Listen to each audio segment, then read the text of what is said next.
I've been playing country music for almost 40 years now, in bars and honky-tonks from Shreveport to Kalamazoo. Music has always been my first love, but my second is people, and part of the fun of playing music is getting to meet some of the folks who appreciate it so much. After all, their hard-earned dollars keep gas in our tanks, food in our bellies, and strings on our guitars. So I figured the least I can do is accept a beer or two when they offer to buy and let them tell me all about their favorite Hank song. And every so often, you meet a truly great American, and there's some folks out there I'll remember for the rest of my life. But then sometimes you meet someone who makes you glad to be leaving town the next morning. We were in a college town called Brookings up in South Dakota. Nice place, and for the most part, nice people too. We played for 3.5 hours at a joint called the Wild Hare. It had a good bar and a good crowd and served alcohol until 2 in the morning.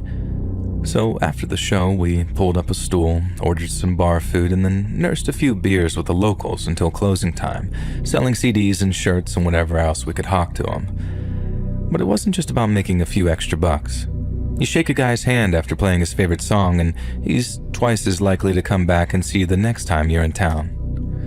Anyway, about 1:30 in the morning, most of the bar's patrons were steadily making their departure, and even some of the band had called it a night and headed back to the bus. In the end, it was just me sat on a bar stool and our drummer Larry trying to convince people to play a round of pool with him. I was getting ready to head out when some old-timer slumps down on the stool next to me and starts telling me how we played a damn good show. I told him I appreciate it, and then we got to talking about music and what it's like touring the country and living on the road. I remember how after ordering us the last couple of beers, the stranger asked me if we ever broke down, like out in the middle of nowhere. I told him sure once or twice, but that sleeping at a truck stop could sometimes be way scarier than sleeping on some dirt road outside of Nowheresville, USA. He then asked if we carried any protection on the bus with us, and by protection, I don't mean the kind you keep in your wallet. I told him our driver, who doubled as security on an informal basis, was usually packing a pistol of some kind and that, sure, there was occasionally a gun or two on the bus depending on where we were and who was touring with us. I made a joke about how I hoped he wasn't an ATF agent, and the guy laughed before swearing on his mama that he wasn't no Fed.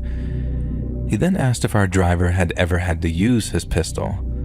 I told him we'd been in some sticky situations and had some real close calls, but that by the grace of God, I'd never seen anyone shot. He then started telling me how not only had he once been forced to defend his life and property, but he'd taken the lives of 3 men who tried to kill him. I asked if he was a veteran, because he looked about the age to have served in Korea or maybe World War II, but he shook his head.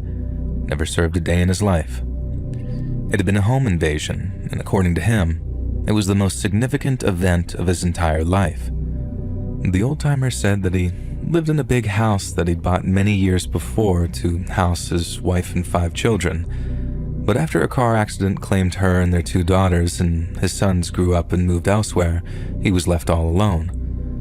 That kind of lifestyle suited the old-timer for a while, but then crystal meth got a hold of a lot of the folks around that county and everything changed. Theft and violent crime went through the roof, and once all the gas stations, liquor stores, and credit unions had been hit, the tweakers started targeting people in their homes. The first time the old-timer was robbed, the tweakers took one of his air conditioning units while he was at work. They must have figured that it was just him living there alone, because they start targeting the guy's house at least once, sometimes twice a week. He takes to staying up on his porch with a pot of coffee and a shotgun, just waiting for them to show up. Depriving himself of sleep like that damn near made him sick, but one night, he sees lights at the end of his driveway. Minutes later, 2 tweakers are sneaking up the path, then, just as they come close enough, he fires off a warning shot over their heads. But then, instead of just taking off like scared jackrabbits, the tweakers start shooting back as they run off. The old-timer ducks for cover as bullets come flying at him. Then the last thing he hears before the tweakers drive off is, "We'll be back, you dumb son of a bitch. And when we do, we're gonna kill you."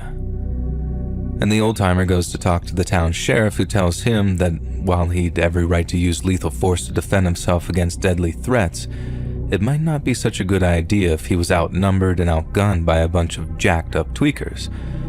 and under any other circumstances, the sheriff might have placed 2 of his boys on a nearby highway to act as a kind of quick reaction force. But given the recent meth-fueled crime wave, he didn't have the bodies to spare.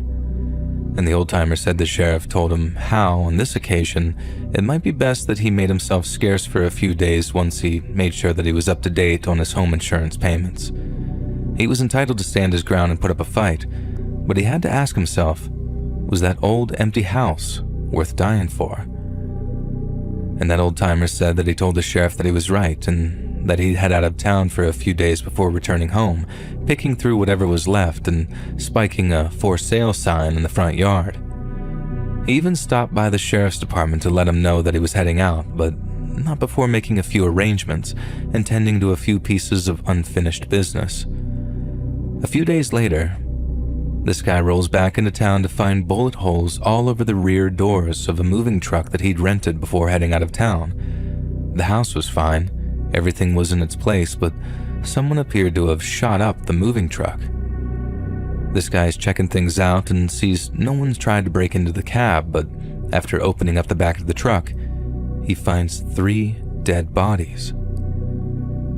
A short while after, the sheriff arrives and this guy said everyone was almost gagging from how bad the smell was inside the truck. But he also said that it didn't take long to figure out why the inside smelled so bad. Before shooting and stabbing the hell out of each other, 3 local tweakers had decided to use the rear storage of the truck as a bathroom. Then at first glance, after relieving themselves, the tweakers closed the truck's door, then proceeded to cut each other up and blow each other away. The sheriff said that he'd never seen anything like it. But then again, all kinds of weird things have been happening since meth took over the narcotics scene. The old-timer said that once the scene was all cleaned up, the sheriff told him that those tweakers had accidentally locked themselves in the back of the moving truck because by the looks of things, the lock had malfunctioned and couldn't be opened from the inside. According to the sheriff, if it wasn't for the triple murder, the truck company might be liable for damages. But then, the company might well have proof of maintenance, as they often do, meaning they could prove the malfunction was down to a consumer fault. And the old-timer said the sheriff then asked him, real plain, if he had anything to do with that lock not working. And he said no. So that was just about the end of it. Only that wasn't strictly true about the old-timer not doing any lock tinkering, and not only had he heavily tampered with the truck's lock, but he'd never even left town in the first place. The old-timer told me that he'd rented the most secure hauling truck possible, one that was almost impossible to break into from either inside or outside. He then tinkered with the interior lock, tested it out on an unwitting friend of his to make sure it wasn't functional from the inside, then got busy with the next stage of his plan, making the back of that truck look like it was loaded up with electronics. He used all the old TV, radio, and VHS boxes that he kept up in the attic, stuffed them full of junk to make them feel fuller, then left the rear doors to the truck wide open like it was bait. And the next night, those tweakers show up just like they'd promised, 3 of them, all armed to the teeth. And they showed up to get revenge for that old-timer having fired that warning shot, which I'm guessing they thought was just a missed shot and not a warning. But upon seeing that big old moving truck, with what looked like thousands of dollars worth of appliances in it, well, they just couldn't resist. All 3 climbed inside, looked through all the boxes, and hollering like they just won the state lottery. Then, out comes you-know-who from his hiding place to slam the truck's rear doors shut, locking them inside. First, the tweakers were spooked. What with the doors just slamming closed on them like they did, then they got frustrated when the interior door handle wouldn't function, each of them saying something like, "Here, let me try," and then cussing the thing out when it wouldn't budge. It took them a while to realize that they were trapped in the back of that old moving truck, but once they did, they started to panic. The old-timer said they tried shooting the lock out, and when that didn't work, they tried shooting holes in the doors and then hoped their boots might be able to do the rest. He said they spent hours trying everything they could think of to get themselves out of that truck, but it was no good. There was no way out. The old-timer and his buddy had tested out just about everything, with the buddy being none the wiser, of course, until the old-timer was happy that the truck was inescapable. At least without any serious industrial equipment, and unless they just up and stole it, no meth heads are out there driving with industrial-strength cutting equipment. It took those fools hours and hours before they figured out that they were trapped, and when they did, they started calling for help. And then and only then did the old-timer call out to them and tell them exactly what had happened to them. He said they were furious and tried firing shots in his direction through the side of the truck, but as his presence there before me that night confirmed, those shots flew wildly astray, and he told those foolish sons of bitches exactly how he tricked them into walking into their own tomb. And he says it was only when he used that word tomb that it really dawned on them what was happening. He said they begged and pleaded, swearing they wouldn't hurt him if he'd only let him out. The whole thing had been a big old misunderstanding, they said. Some people were not to be messed with. They just didn't know that he was one of them. They went from promising not to hurt him to promising him hundreds, then thousands, then tens of thousands of dollars as a reward. An old-timer said that he knew it was all bullcrap. They'd have said just about anything to get out of that truck, and unfortunately for them, it was way beyond forgiveness. See, most people would have trapped those tweakers in that truck, called the sheriff, and then laughed their asses off while the deputies dragged them out of the back in cuffs. But that's not what the old-timer had in mind. He let those tweakers sweat it out in that truck with no food or water for 3 whole days, and by then, they were drinking their own pee and eating the cardboard from the TV and boxes to stave off the hunger. After that, he didn't think it'd be much longer before they turned on each other, and when they did, it went off like the 4th of July in there. I'm not saying that those boys didn't get what they deserved. There sure is something poetic about them getting stuck in a kind of man-sized rat trap. But what really sent a chill through me was how proud that old-timer was of himself, and how he laughed until he wheezed thinking about them begging for help. He said that they were praying, crying for their mamas, and he was grinning like a madman telling me the things that he'd say to them. He used to talk about them eating each other, wondering who was going to draw the short straw. He did his best to make sure that they went slowly crazy without any food or water until they finally just snapped. As I mentioned already, I'm not saying those tweakers didn't get what was coming to them, but it was the way that old-timer was describing the whole thing, how he was proud as a peacock for what he did. That's what I found so chilling. If he wanted to deal with them to a permanent end, he could have shot the truck full of holes or set it on fire or driven the thing into a goddamn lake. But he let those boys starve and dehydrate and slowly lose their goddamn minds until the thought of eating each other drove them over the edge. At first, that old-timer had seemed like a good man, and I guess he was in so many ways. But to think that he had that kind of cruelty in him, that kind of darkness, I'm not ashamed to say that it terrified me. I also know that if those tweakers had gotten their hands on that guy, they would have done equally terrible things to him. But you expect that kind of behavior out of those kinds of folks. I didn't expect that guy to have ever done something like that, and certainly not to find it all so hilarious neither. I mean, he laughed himself into a coughing fit after he mimicked one of the tweakers wailing, "Mama, Mama, I'm so sorry," and I shuddered just imagining it. Again, I'm not saying that that guy didn't do the right thing. I'm just saying I think he went about it in a completely wrong way and lost a piece of his soul in the process.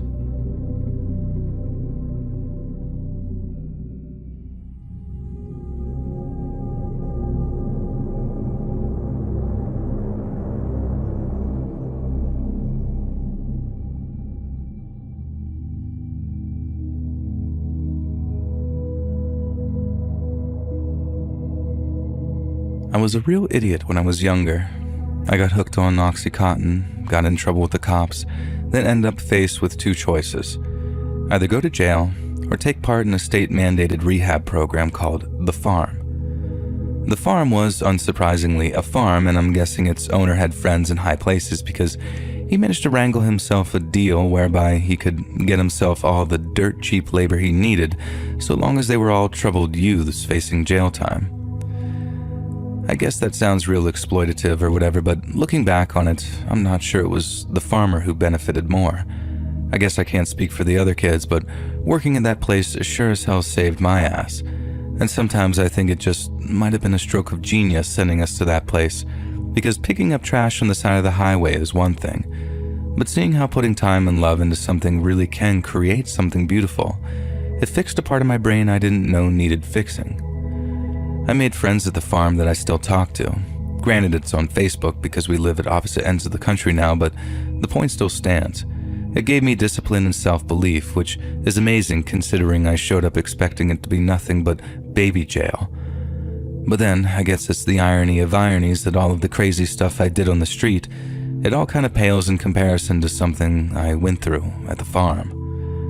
So when you first got to the farm, you were assigned a job and a roommate. Your job could be anything from livestock and crop management to irrigation or pest control, but your roommate was there for one purpose alone, to help break you into the routine and make sure you stayed on track. These roommates were ideal for the role because the system was working for them and they could talk from the heart about how it could work for the newbies too. And that's how it worked with my mentor anyway, and when it came time, I gladly accepted the role myself.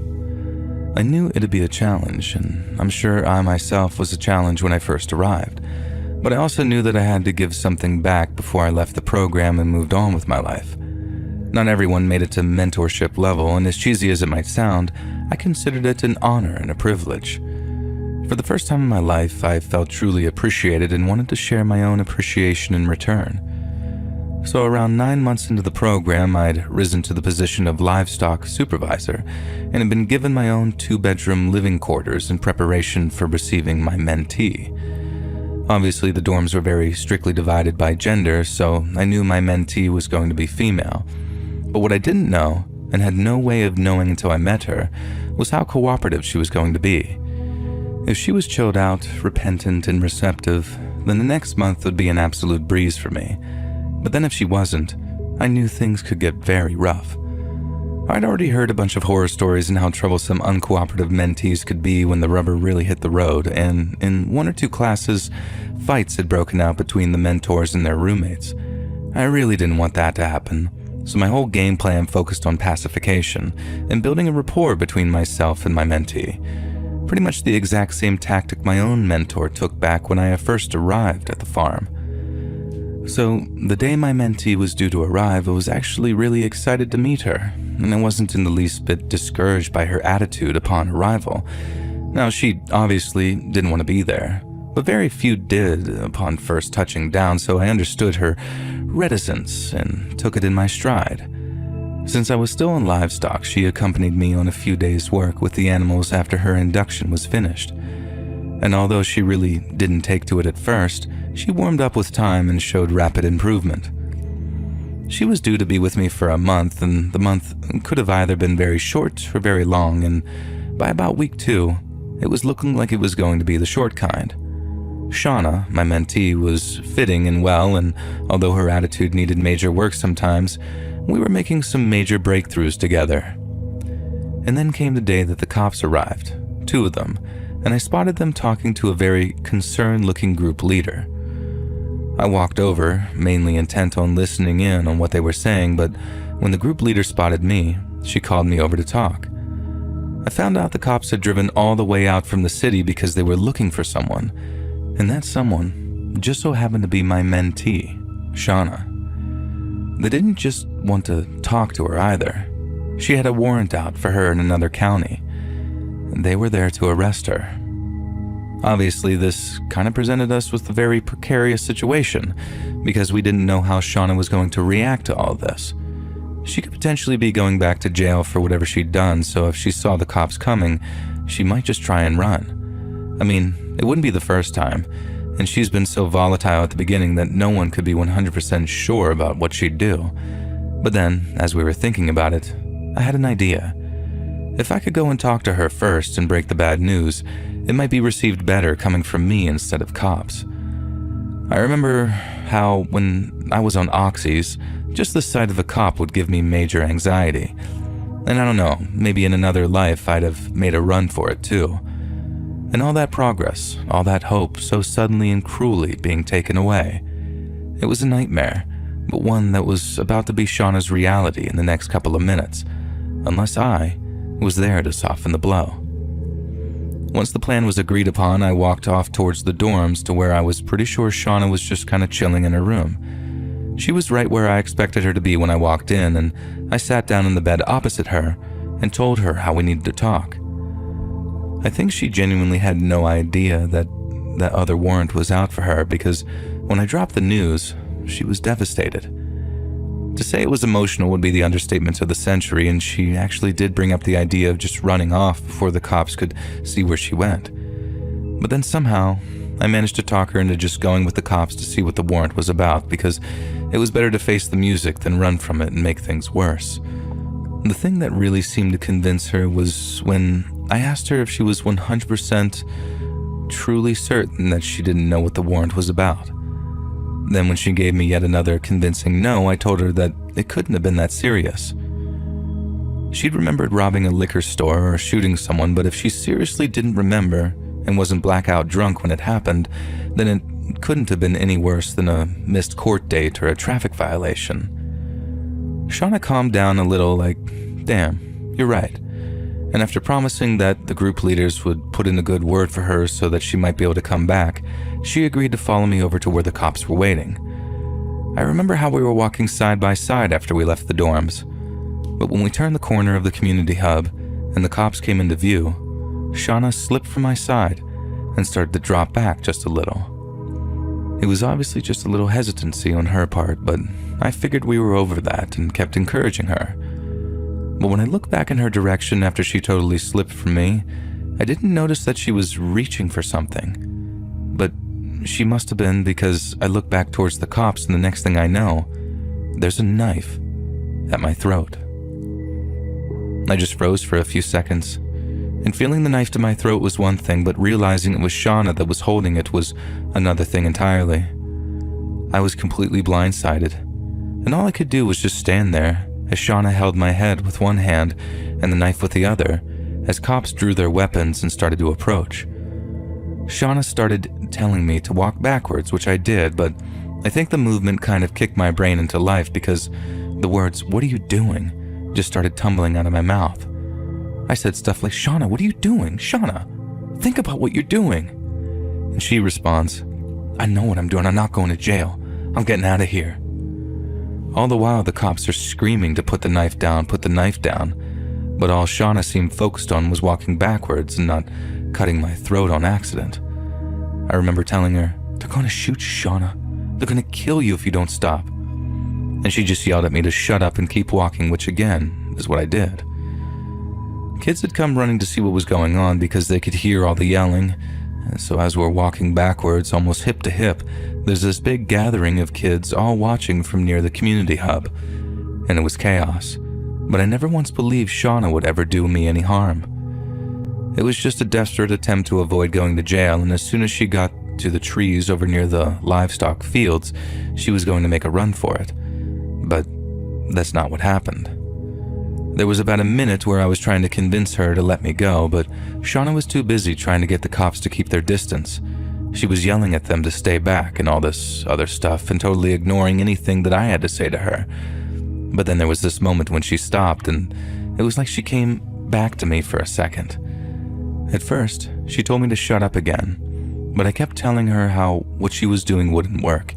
If the cops didn't catch her on foot, she'd end up running from them on her own in a place where she was unfamiliar with. If she stuck to the roads, she'd be in cuffs within hours, but if she stuck to the woods, it'd be her versus the bears and cougars and Mother Nature. And I told her again, "This won't work, Shauna." And in reply, she told me, "Yes, it will, because they'll be too busy trying to save you than to chase me." I could write all night, I guess, and still not even get close to how terrified those words made me feel. And like I said, I was 99.999% convinced that Shauna meant me zero harm and had just panicked when she realized she was going to jail. But maybe she even remembered what the warrant was about and remembered that it was way worse than she first thought. Who knows? Not like she's around to ask her either. And the last thing she yelled as she intended to draw the blade of that knife across my throat was, "I'm sorry." But she didn't just say it, she yelled it. And I guess that was all the cops needed to hear. She yelled that apology, and I felt the blood hit my face. But it wasn't mine. It was Shauna. After one of the cops heard her cry, took aim and pulled the trigger. I had a tiny cut where the knife nicked me as she fell, but other than that, I was completely unharmed. Shauna, on the other hand, was probably dead before she even hit the dirt. The cop put the bullet right through her brainstem, and there was a hole in her face between her nose and her eye. I just started screaming. Like I didn't know if I had been shot, how bad the cut to my throat was, because, like I said, it was bleeding a little and I was in a state of complete hysteria. I got down on my knees and started trying to wake Shauna up, like shaking her. I thought that there'd be a chance that she'd survive the shot. I mean, people survive crazy head wounds sometimes. But I think I just knew, maybe from the look in her eyes, that there was no more life inside her anymore. That day was the worst of my entire life. It's not something I'll ever get over either. I've just learned to live with it. I know Shauna had to die so that I might live, and I heard the sureness in her voice, and I know in my heart that she might have been about to kill me. But that doesn't mean that every single day I don't think about her and wish that she'd made a different choice.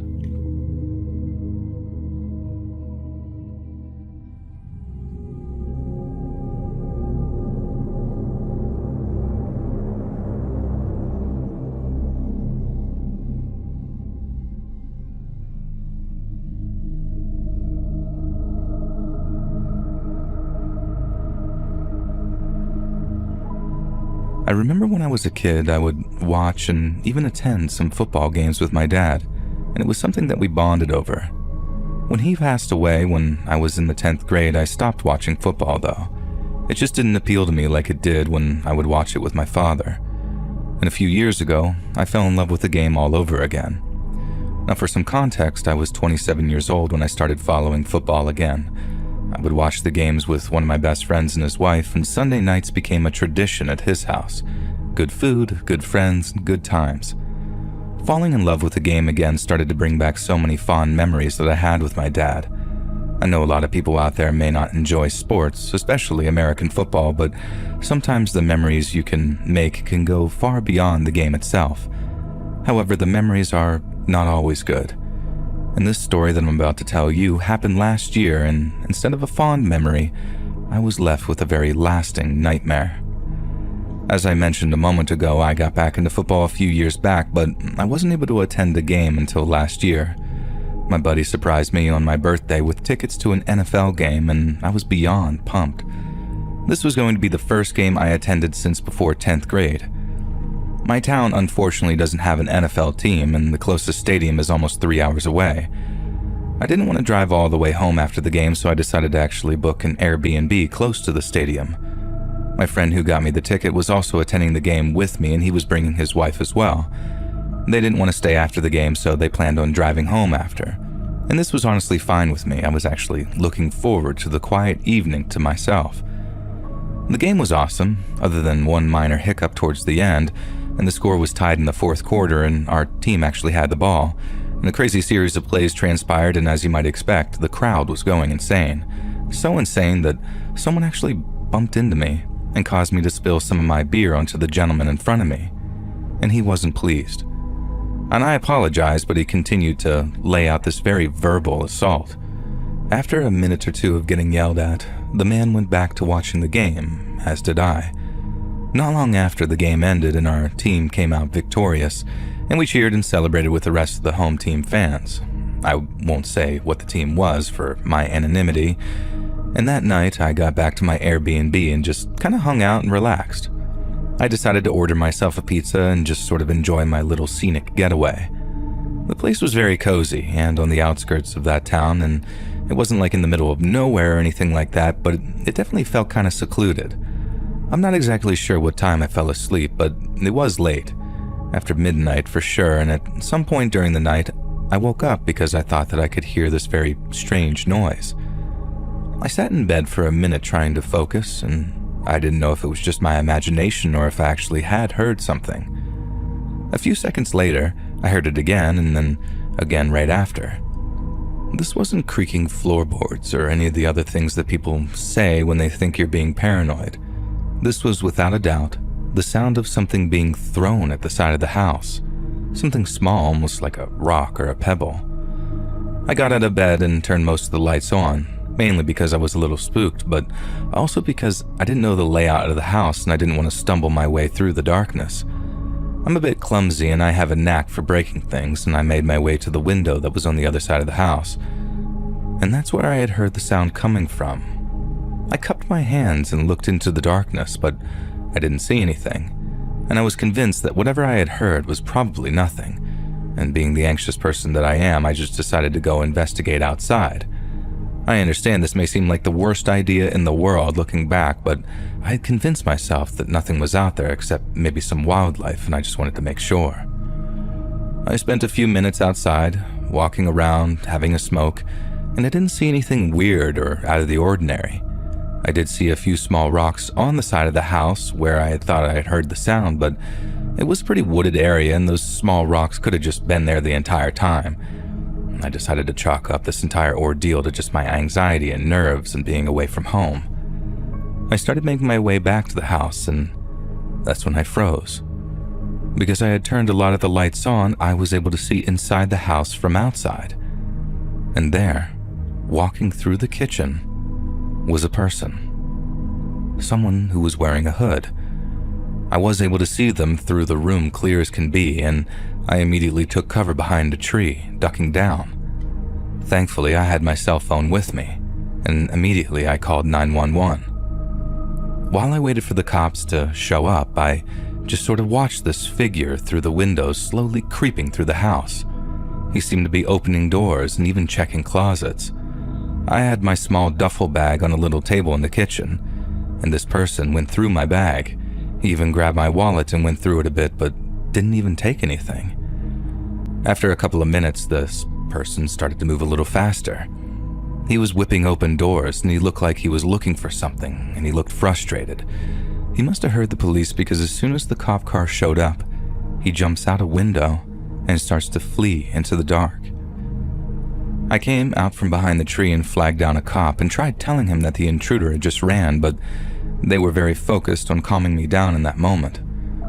Finally, the police were able to take my statement, but by that time, this intruder was long gone. To my knowledge, they never caught this person, and nobody knew what he was doing or who he was looking for. The owners of the house were alerted by the authorities, and they claimed that they had no idea why anyone would do that, and I believe them. I remember telling my buddy the story that next morning, and he believed that it might have actually been that disgruntled fan from the football game, the one that I spilled beer on.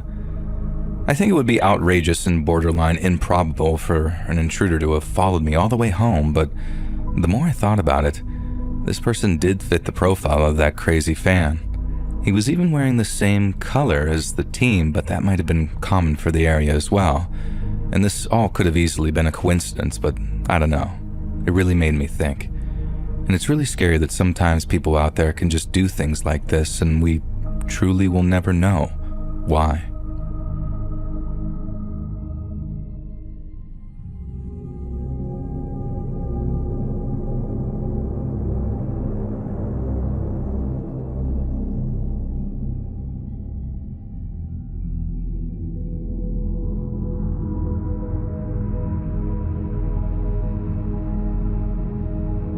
I used to live on Parkfield Road near Lark Lane in Liverpool.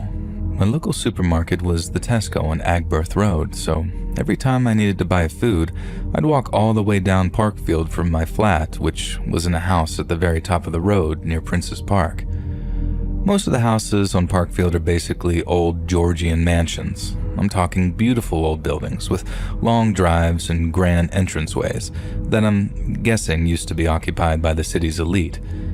But nowadays, most have been converted into apartments which have 5 to 7 flats in them. Some of them boast some truly exquisite architecture, but while they're nice to glance at, it's generally not good form to stop and stare at someone's house or place of work. So I just minded my own business and kept on walking past. But that's not to say that I didn't notice that 1 or 2 of the old mansions had been converted into stuff that wasn't apartments. I knew one had been converted into a nursery and another was like a vet's or something, but I was never curious to find out anything more about them. So one morning, I leave for work at 7 a.m., so I'm walking down Parkfield still half asleep, earbuds in, podcast on, and some coffee in hand. And I was about halfway down the road, headed for St. Michael's train station, when I saw a guy standing still on the pavement in front of me. It looked like he was waiting for someone, maybe a taxi or a car share to work or something, but other than very briefly regarding him, I didn't pay much attention to him at all. And that all changed though when I walked past him and he said something that I couldn't make out over the noise of my podcast. I was almost certain that it was directed at me, so I stopped and pulled out my earbuds and then asked who he was talking to. He was looking right at me as I turned, so clearly he was talking to me, but he didn't answer my question or anything. He just kept on talking, even though I hadn't heard the first thing he'd said. I remember exactly what he said because it was one of the weirdest things anyone's ever said to me in my entire life. He goes, "They're all burning in one big pile, and every day there's more and more."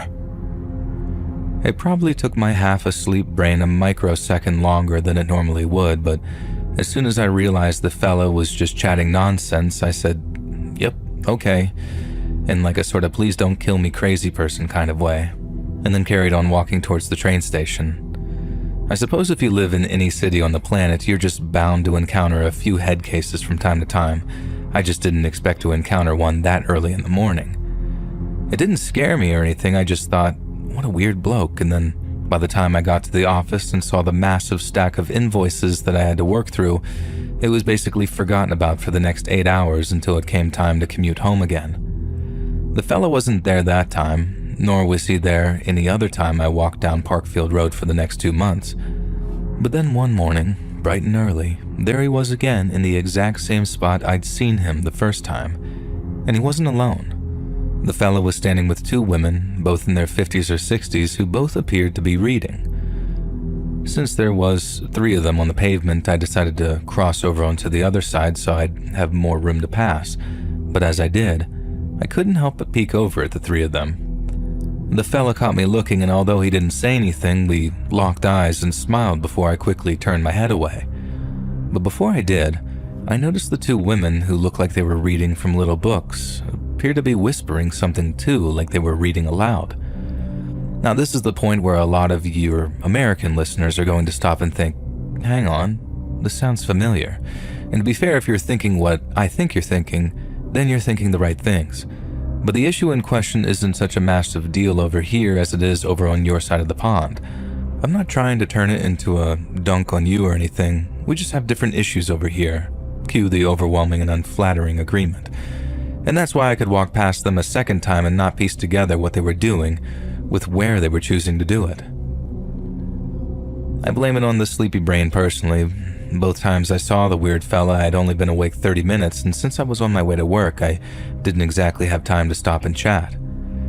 It was literally days later when I realized that we were standing outside of the vet, facing the place from across the street, so I decided to employ a bit of the old Google food to try and work out what was going on. It was called something like the Daffodil Clinic, not its actual name of course, but something equally unassuming.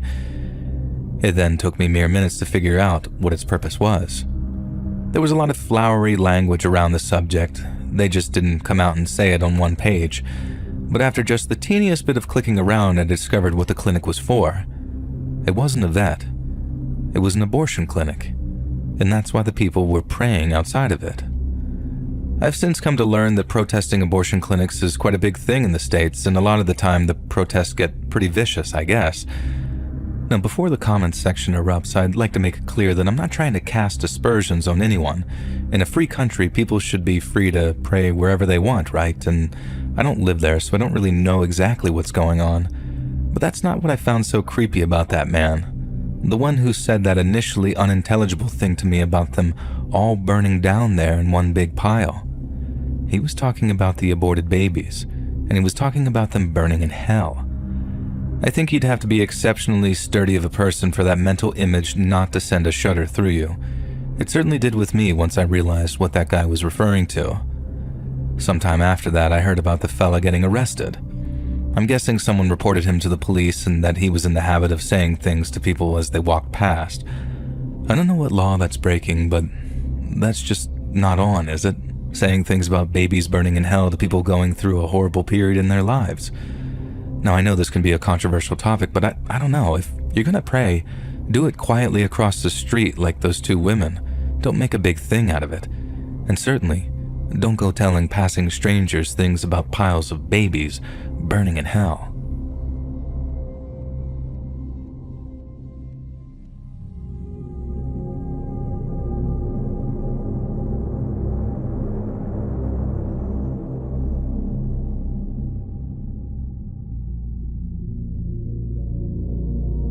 My mom and I moved around a lot when I was a kid. I was born in upstate New York, lived in Connecticut for a while, then after my parents got divorced, my mother and I moved to San Diego to live with her boyfriend, before we eventually moved up to Portland, Oregon to live with my maternal uncle when I was 12. We stayed there till I was 18, and aside from one or two cons, there were a lot of pros to growing up in Portland. But when I first moved there, I'd say for the year or so, I hated it, and it was mostly down to one man. A couple of days after we moved, I was riding my bike up and down the street when I saw this kid around my age walking up the street. He had a plastic grocery bag in his hand, and it looked like it was full, but whatever was in it was moving. And as I drew level with him, I stopped my bike and asked what he had in the bag. And he smiled, walked up to me, then opened up the bag to show me a bunch of fish that he'd caught that afternoon. I'd never been around much fishing or hunting, so I thought it was wild that this kid was just walking up the street with a bag of fish that he just pulled out of a pond. But to him, it was like the most normal thing in the world. And what blew my mind ever more is when I asked what he was going to do with them, and he replied, "Probably eat them." I thought he was the single coolest kid I'd ever met in my life, and it turned out that he lived down the street, so I asked if he'd teach me how to fish. He said sure. Then a few days later, we were on our way down to the old fishing hole that he used to frequent. Brett, my new buddy, used to make his fishing rods out of nothing but sticks, along with whatever hooks and lines he could steal from his dad. I thought it was the most badass thing ever. A kid of 14 years old catching his own fish with homemade rods, and from then on, I was obsessed. And that whole summer, Brett and I would go fishing just about any chance we got, and we'd take any fish that we caught home to his mom, who would just fry them up and then serve them up with some hush puppies and coleslaw. And we had some great times at that old fishing hole. But after a while, Brett said that he'd found an even better place to fish. It was a longer walk than our first fishing spot, but Brett said that it was a much larger pond, which meant much larger fish. So off we went one Friday afternoon to check it out for the first time. Brett was right about it being a much better pond. The only problem was, we didn't know that we were intruding on anyone's spot. People can get real grouchy if you're too close to their preferred fishing spot, and downright angry if you try and supplant them altogether. So we were actually aware that someone might come along and take issue with us being there. And then lo and behold, it took just hours before someone did. We were sitting on the edge of the pond when we suddenly heard someone yelling, "Hey, what the hell do you boys think you're doing?" And our heads spin around, and Brett and I both see this 50-something guy with a bald patch and a pot belly wearing a black t-shirt and khaki shorts. We told him we were just fishing, and he started asking if we had permission, if our parents knew what we were doing, basically all this stuff to try and get us to leave. Brett starts talking back to the guy, asking if our new spot was on his land, and he said no, but that it must have been someone's land, and he'd call the cops on us if we didn't make ourselves scarce. I was about to suggest that we just leave and come back later or something when we heard another voice from the opposite side of us asking what the problem was. Brett and I once again turned around to see a second guy walking towards us from the opposite direction. He looked to be about the same age as the guy trying to chase us off, but was taller, skinnier, and had well-combed hair and wore a cardigan, kind of like Mr. Rogers if Mr. Rogers wore glasses. The angry guy started explaining that we had no right to be fishing there, especially without a license, but then the guy with glasses said it was his land that we were fishing on and that we had his permission to be there. I remember how he said, "You can call the police if you like, but I don't think they'll appreciate you wasting their time, do you?" And the pot-bellied killjoy guy looked all flustered for a second, then walked off grumbling to himself about how kids got no respect these days. Now once the guy was out of earshot, we thanked the Mr. Rogers look-alike for having our backs and also for giving us permission to fish on his land. And he just chuckled and said, "This isn't my land," but that guy was a jerk-off. and he told us his land boundary was about a half-mile back, but that he liked walking out that way because of all the wildlife and stuff. Seeing as we were on public land, we'd have to relocate if the cops did show up, but Mr. Michaels, as he called himself, had bought us a little time before anyone else came along who found reason to bother us. Obviously, we thought Mr. Michaels was awesome, and he seemed very impressed by Brett's improvised rods, and then after a brief exchange, he carried on with his nature walk and we just carried on fishing. With it being our regular fishing spot, we visited that larger pond as often as we could that summer, and every so often, we'd spot Mr. Michaels out on one of his walks. At first, all he'd do was come talk to us a little, ask how the fish were biting, stuff like that. But then after a while, he'd see us, say hi, and then come back around 20 to 30 minutes later with some of his wife's baking or some cold cans of soda, whatever you could spare. Mrs. Michaels must have been an incredible baker because whatever he brought us was guaranteed to be good, and sometimes he'd stop and eat with us, enjoying the scenery and asking us questions. Most of the time we talk about nothing in particular, either fishing or baseball or school. But then one day, Mr. Michaels asked us if either of us had girlfriends.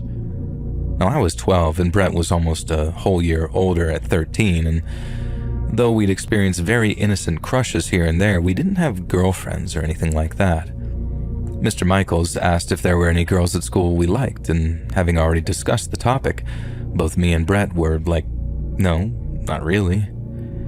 Mr. Michaels laughed and told us, well, don't force it. The world's going to tell you how you should want all sorts of different things, but the only thing you should be paying attention to is what your heart tells you. Pretty wholesome, right? We thought so too. I mean, we thought Mr. Michaels was just about the coolest person either of us had ever met, and having grown up without a stable father figure in my life, I definitely appreciated having someone like that around. Especially when Brett had to go visit some relatives out of state and I was left on my own if I wanted to go fishing. I had my own homemade fishing rod by that point, so it wasn't like I had to ask Brett to borrow his. I used to walk down to the fishing hole whenever I wanted, dig up a few worms, and then get to luring the biggest fish possible out into the shallows. Fishing was just as much fun as it was with Brett, but I used to worry about being alone. I was always short for my age, and with my slight stutter, people who didn't know me all that well tended to think that I was either much younger or much dumber than I was, which naturally made me a very ripe target for bullies. I didn't think that I had to worry about that out near the good old fishing spot, as I tended to just see Mr. Michaels on his walks or stopping by to deliver some muffins. But then one day, Mr. Michaels stopped by while I was fishing and started acting a little weird. He used to ask us questions from time to time, just about our lives and such, and that day, Mr. Michaels started asking me about my family. I told him everything, or at least almost everything. That I had moved around a lot, and that I had a dad, and then a stepdad, and then no dad at all. He then asked if I liked living with my uncle, and I said it was whatever, and that my mom would probably move us again soon. Mr. Michaels usually had some piece of worldly advice to offer, something that would cheer us up or help us look on the bright side of things. But when I said that thing about probably moving soon, he didn't say anything at all. He just got up, walked off, without even saying goodbye. That wasn't like Mr. Michaels at all, but at the time I wondered if something I'd said hit a little too close for comfort. I might have been 12, but I wasn't dumb. I knew grown-ups got upset over weird things, or not weird, but things they either couldn't or wouldn't explain to me. I figured it was either something like that, or that he felt guilty for bringing up a sensitive subject. I noticed a lot of adults seemed to show sympathy for me whenever the subject of family came up. It was something I've been dealing with ever since my parents' divorce back when I was like 6 or 7. So maybe Mr. Michaels just felt bad all of a sudden and walked off because he was kind of choked up. I say all this because I thought about it a lot, and I did so because I had time to think about it a lot. Because all I did after he walked off was sit there fishing for another few hours before finally calling it a day and walking back home with my meager catch. The next day I headed back down to the fishing hole after lunch, and after about an hour of sitting there, Mr. Michaels showed up again. He greeted me warmly as he approached, so I figured all of yesterday's awkwardness had been forgotten. He didn't bring it up at first, he just acted like it never happened, which was honestly fine by me because I didn't want to talk about it either. He just walked up, sat down next to me and asked how the fishing was going. We made small talk for a few minutes about the fishing, the weather, stuff like that, and then he said something like, "I want to apologize for just walking off like that yesterday." I told him it was fine, and he went on to explain that he too had grown up in an unstable family. My situation reminded him a little too much of his own, which, as I said, was one of my initial suspicions. Mr. Michaels then said that family wasn't always a matter of blood, and that the best part about growing up was that, at least to a degree, you got to choose your own family.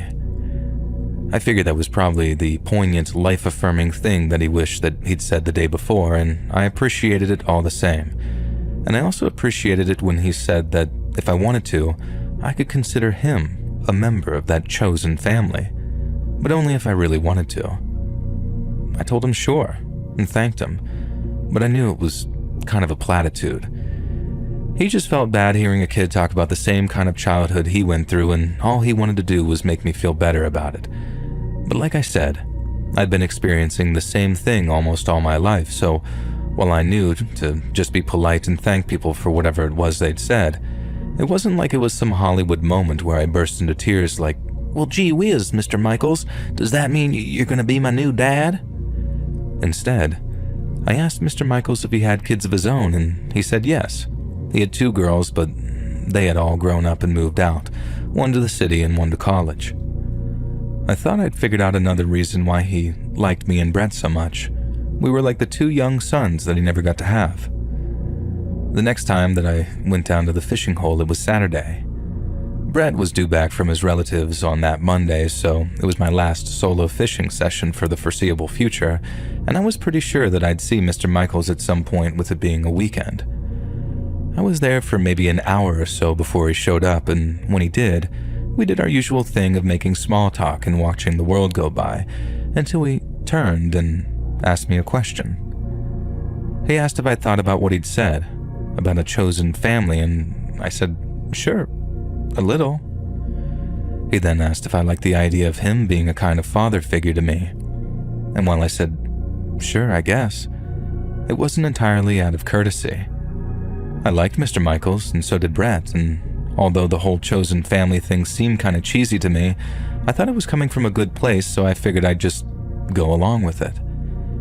But then, Mr. Michaels started acting strangely again. He told me that the bond of family came with a certain kind of love, and I just sat there wondering where he was going with that. And then he went on to say that over the previous few weeks, he'd come to develop feelings of familial love, and that he'd been wondering if those feelings were reciprocated. He spoke real fancy like that at first, and I guess because he was beating around the bush. But I think that he must have saw the look on my face and figured it was there because I didn't understand him, because in the next moment, he just straight up asked me if I loved him. There was a brief pause before he clarified that it was that familial love that he was talking about, and I remembered giving him a very reluctant, sure, I guess so. But he wasn't done. This is the point where I think Mr. Michaels was another one of those adults who thought that I was a little slow because of the way he was talking to me. It was like he was talking to a much younger kid, or maybe one with a learning disorder or something. 12 isn't 18, but I was still like, why is he talking to me like this? I knew something wasn't right. I just couldn't see exactly what was happening. Not until Mr. Michaels began to talk again. He told me that people who love each other sometimes touch one another as a way of expressing that love, and that's the point where I started to feel truly uncomfortable. Mr. Michaels saddled up to me a little, and I remember feeling my body tense up as he did. I realized where he was going and what he was trying to do, and it made my skin feel like it was going to crawl off my bones. Mr. Michaels then asked in this sort of shaky voice if he could touch me as a way of expressing his love. And the moment he finished his sentence, I got up and walked off without saying a word, just like he did the day before. I remember walking back to my uncle's house, and at the risk of sounding overly dramatic, It was almost like that part from the opening of Saving Private Ryan, if you know that movie. Do you remember the part where Tom Hanks is just kind of sat there on the beach and he's having some kind of episode where his ears are ringing and everything seems like it's really far away? That's honestly what it felt like walking back to my uncle's place. I just felt kind of numb. Like I was so trapped in my own thoughts that everything else seemed far away or like sort of background noise. And I walked into the kitchen via the back door, which was kept unlocked during the day so I could get in and out at will, and I walked straight past my mom and up to the guest bedroom without so much as even looking at her. And that gave her a clue that there was something wrong, so she followed me up and asked me a few questions, and then it all came spilling out of me, along with many, many tears. I think one of the worst things about it was I was old enough to actually understand what was happening. It's a terrible thought, but I guess some kids get touched so young that it becomes sort of a repressed memory. I'm not a psychologist, but I know that's a thing. But that obviously wasn't the case with me. And the second Mr. Michaels mentioned touching after asking if I loved him, my first thought was basically, oh my Jesus titty-slapping Christ, Mr. Michaels is a predator. I wasn't confused on what his intentions were, even if he was trying to put such an innocent mask on such an ugly thing. And honestly, it absolutely destroyed me. It was the idea that someone so nice, so seemingly nice anyway, could have such vile intentions, and that he could be so cunning about it. I mean, he'd been slowly, steadily, and patiently grooming us for almost 2 whole months. He'd been working to earn our trust, waiting for the right moment, and then when he heard that my mom and I moved around a lot, and possibly coupled with an assumption that I was a little slow, Mr. Michaels figured that I was the perfect target.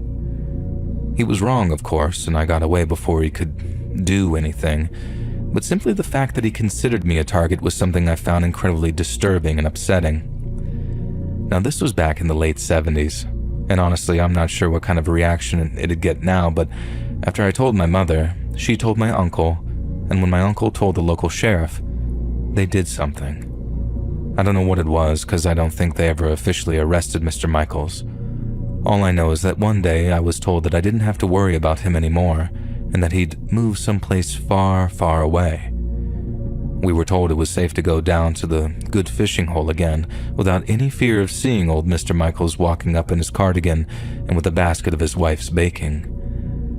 But that didn't have the desired effect, because I wasn't relieved to hear we'd never see him again. I was actually heartbroken. Brett was just as shocked as I was to find out Mr. Michaels was what he was, but his reaction mirrored my own in many respects. We were devastated to think that we wouldn't see him again, but not because we truly missed this guy, but because we realized Mr. Michaels never really existed in the first place, at least not in the way that he presented himself. It's kind of hard to articulate, I guess, but we knew we'd miss the Mr. Michaels who had our backs, who brought us food, and who gave us life advice. Only the brutal truth was that the version of Mr. Michaels we'd come to know was a lie. A person dreamed up by an incredibly dangerous predator whose goal was to lull us into a false sense of trust and security. And when the truth became clear, it changed the way I thought about adults for a long time. I guess you could call it our loss of innocence, the summer me and Brett realized that the world was much darker than it seemed. Many years later, when I was all grown up, I heard some radio evangelists talking about the devil, how he lies, how he deceives, how he tricks you into thinking he's your best friend before he turns and shows his real face. If that's the case, then I think I met him, and his name is Mr. Michaels.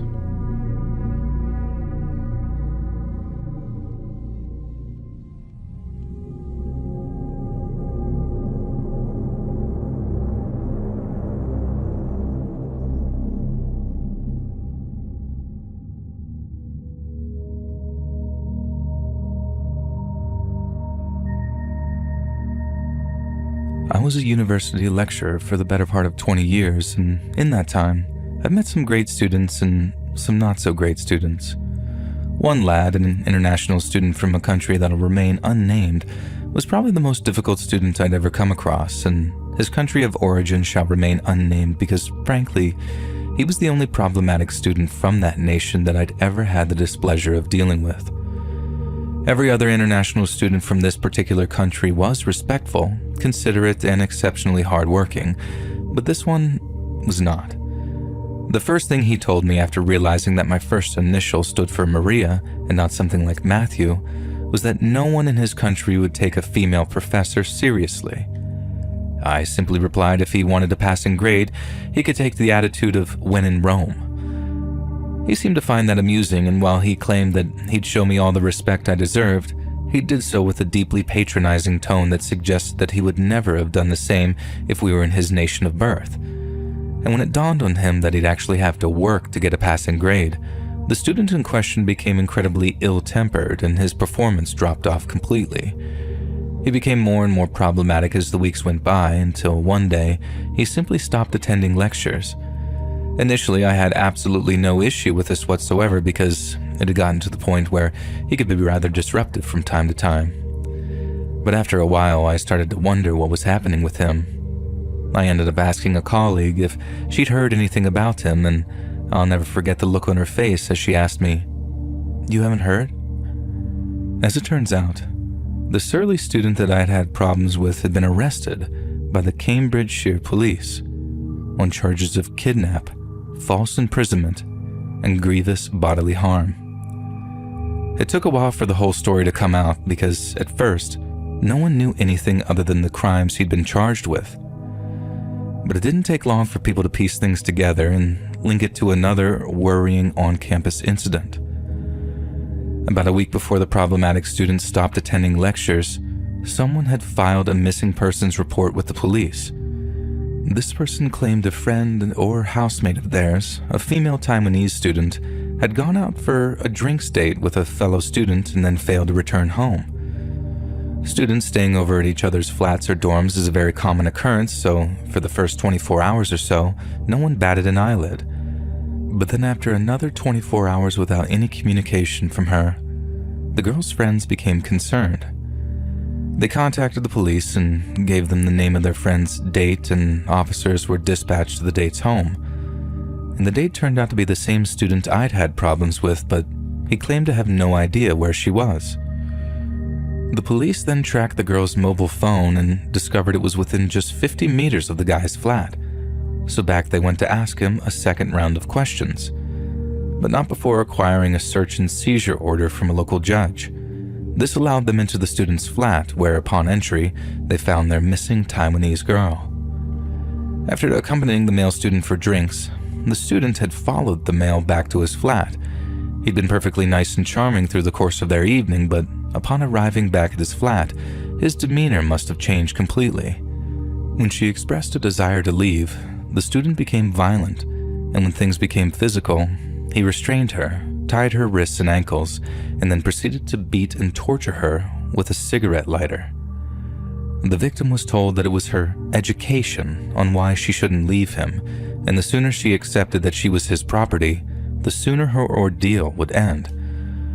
From what I understand, the whole thing caused something of an international incident at the university, and the girl's family wanted to see their daughter's abuser prosecuted to the full extent of the law, and he was.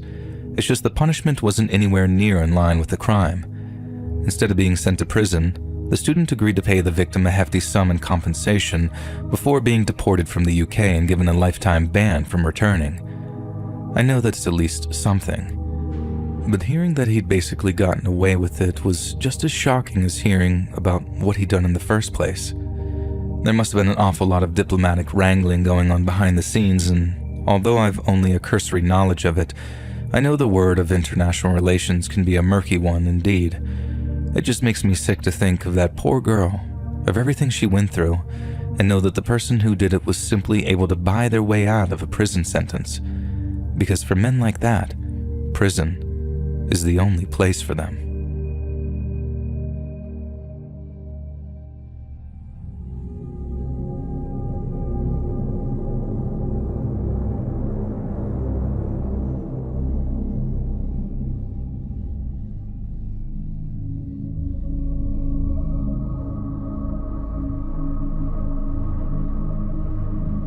back in 2009 when I had just turned 22, one of my best friends since childhood met a girl on Facebook. Dean was a bit of a trailblazer in many respects because back then, we thought of him having a Facebook girlfriend as pretty sad, whereas nowadays, meeting on dating apps or sliding into DMs on social media is a totally normal way for couples to find each other. We used to joke about her being a catfish before catfishing was even really a thing.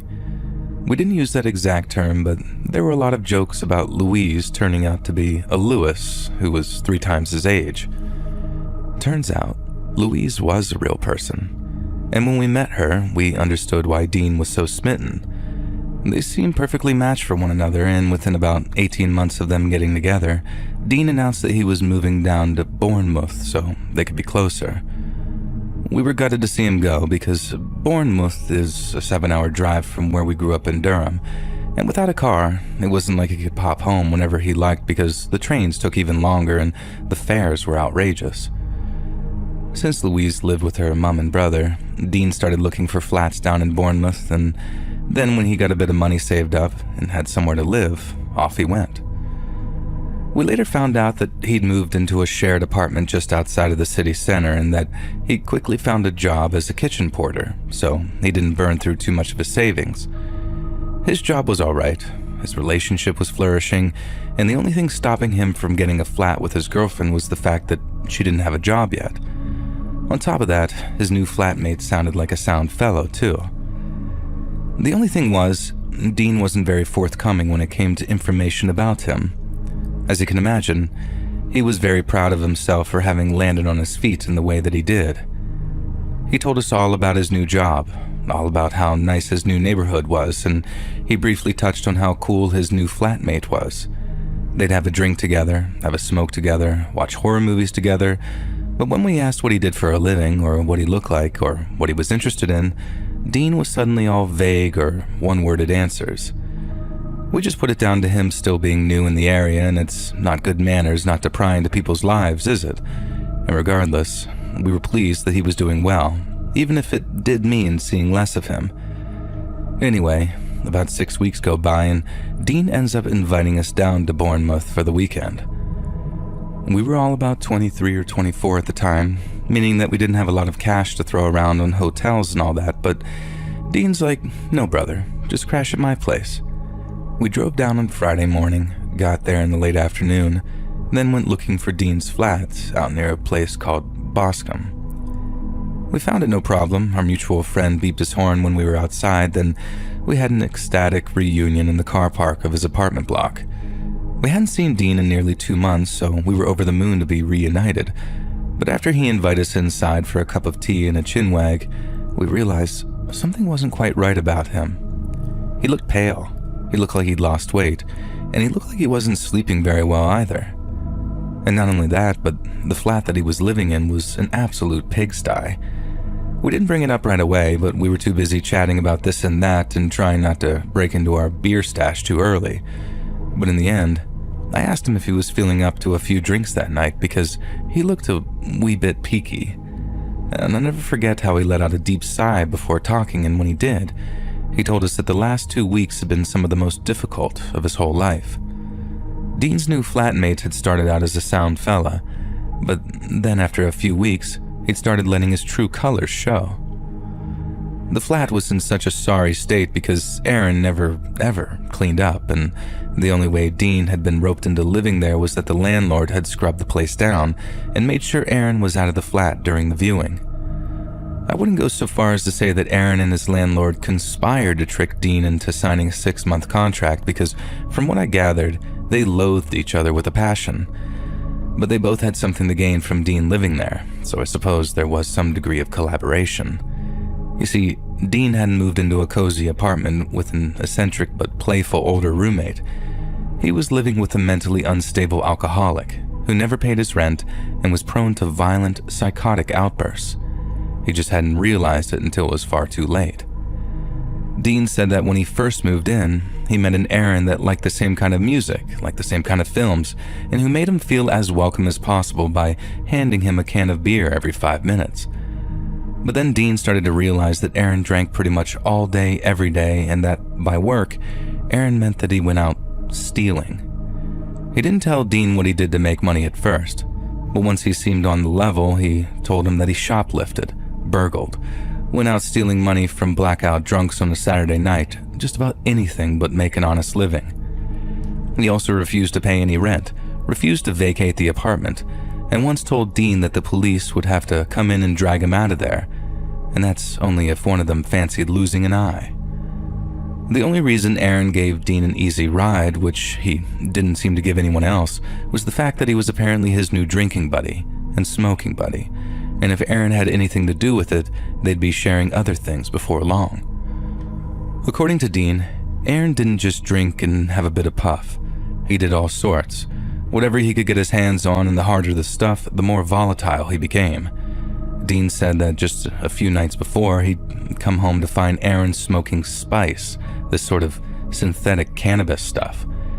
He said he was out of his mind on it, and then after playing his stereo way too loud for hours in his bedroom, Dean said Aaron came out of his bedroom with an effing samurai sword and started doing moves with it.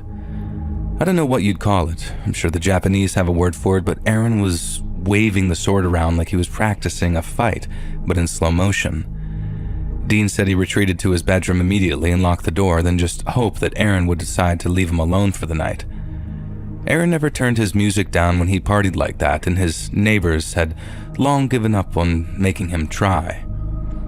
Dean said he learned to live with the incessant droning of industrial metal late at night, but had never gotten used to the sound of Aaron throwing fits. He'd start randomly screaming, or he'd kick or throw something against his bedroom wall, and Dean told us the random and violent nature of the sound would always wake him up. Aaron ate disgusting, smelly food. His hygiene was atrocious, and on more than one occasion, Aaron had tried to climb into bed with Dean in the middle of the night. He'd obviously needed to start locking his door, but he couldn't spend his entire life in his bedroom. What Dean really needed was help getting the hell out of there at a time when Aaron couldn't notice he was leaving. Apparently, Dean had already raised the prospect of moving out after he and Aaron had a minor disagreement over something, and Aaron exploded. He asked what his problem was, if he didn't like him, and if he didn't like him, he should just come out and say it so they could settle their problems like men and not little girls. Aaron's words, not mine or Dean's. Dean had managed to talk his way out of that one, but he realized that if he was going to make an escape, it had to be a quick one, and without Aaron being aware. And that, ladies and gentlemen, was the real reason he'd invited us down for the weekend. Not for a little reunion with the boys. Dean was planning a not-so-great escape. Now, he'd told us all of this, and we still hadn't met Aaron yet. But by that stage, and to be perfectly honest with you, I was a bit nervous about the prospect. I mean, once we'd heard about the whole samurai sword thing, a replica but still sharp, and how he was so quick to go and grab it, that definitely added a scary dimension to the whole thing. It wasn't a case of just helping Dean move some boxes. We had to plan the whole thing like some type of military operation. And what's worse, we had to wait 48 hours until Sunday to do it, as Aaron would most likely be in the apartment until Sunday afternoon, at which point he'd go out stealing and try to earn a bit of drug money. Then suddenly, right as we agree that Sunday is the day that we help Dean move, we hear keys sliding in the flat's lock, signaling that Aaron had returned home. The door slams, he walks down the little hallway towards the living room where we're sitting, and the whole time, I watched Dean just sort of shrink. I'd never seen him act like that before, ever. His bark was definitely a lot worse than his bite, but Dean wasn't some pushover, so to see him subtly but definitely cowering at this Aaron fellow as he was approaching, it was quite something. Aaron walks into the room, and Dean and I's mutual friend lay eyes on him for the first time. He wasn't quite what I expected, in that he looked more like a metalhead than the kind of shoplifting pawn life we were used to up in Durham. He was covered in tattoos, had shoulder-length dyed black hair, and had one of those bowl-ring nose piercings which he removed to look less conspicuous while on the rob. We were obviously a bit wary of him, but at first, Aaron seemed really friendly and welcoming. Apparently he had no idea Dean had invited us, but he also didn't seem to have a problem with it either. In fact, not only did he seem keen to have us stay for the weekend, he thought it was a good excuse to throw a party. Dean played along, as did we, as Aaron talked about inviting some girls over, getting a few bags and bottles, and all meeting back at the flat in a few hours once it had gotten dark. Dean then says that he wants to walk us around the area a bit, show us the pub that he liked to drink in, then we popped out after saying our goodbyes to Aaron. Now, as you can imagine, first thing we bring up when we're out of the flat was something like, "What the hell are you doing agreeing to a party tonight? This fellow goes mental when he adds a few lines and you're putting us in harm's way. Blah, blah, blah, blah." Aaron then replies that no, it's perfect, because if Aaron blew all the cash that he had on that Friday night, he'd then be forced to go on a shoplifting spree the next day because he always started craving crack when he's hungover. And our jaws were just on the floor. We're at an age where the cure for a hangover was like a McDonald's breakfast, and in his desperation to be closer to his Facebook girlfriend, Dean had managed to become the flatmate of an actual crackhead. We understood that if we had a blowout that night, we'd be able to move Dean out of that flat and into his girlfriend's mom's garage, which could serve as temporary accommodation, but there was a lot we couldn't reconcile. We each had at least 24 questions for him. I mean, that walk to the pub turned into a proper little interrogation. But all of the questions we asked, like, why didn't you leave earlier, or why don't you just get the police involved, all of his answers came down to one of two things. Number one, Dean was legitimately scared for his safety, and if everything he'd told us was true, especially the stuff about the samurai sword, then he had a right to be. And number two, he needed his friends. He was in a brand new place, knew next to no one, and he was tired, depressed, and afraid. Dean said what little time he got to spend with his girlfriend, he was so exhausted that all he did was catch up on sleep. He needed our help, and he needed it badly, and by God, after all was said and done, we were ready and willing to give it to him. A few hours later, we've got a few beers in the fridge, and Aaron returns from picking up his sniff with his girlfriend in tow. She had a similar look and lifestyle to Aaron, but unlike her boyfriend, she seemed a bit soft and dopey. No offense to the girl, but she seemed a bit slow, like she'd only ended up being Aaron's girlfriend to begin with because he found her easy to manipulate. And that might sound a bit harsh, but that's honestly the reading I got after meeting her, and it's also my way of saying that while Aaron was a maniac, his girlfriend was just a bit daft. Now anyway, we're all sitting around and drinking, and while Aaron thinks we're having a party, me and Dean's mutual friend were basically there as bodyguards. Aaron was nice and friendly at first, but as he worked his way through beer after beer and started doing some harder drugs with his girlfriend, he started to get more and more aggressive. It started when he was doing lines. He offered Dean and me's mutual friend some, and when he declined, he started berating us about how we were no fun. He told us, "Even Dean has a bit of Charlie with us, don't you?" And us as his old friends were thinking, "No, he doesn't. Dean likes a beer, but he's hardly ever touched any drugs at all." But then, right there, before our very eyes, Dean leans over and does a bump before giving us both a very sheepish look. I suppose he'd learned to take the path of least resistance, as they say, but seeing how intimidated and browbeaten our old mate was, it was shocking. After all, we hadn't seen Aaron's wild side yet, so it didn't make sense why he was so scared of him. The night went on for a little while longer without incident.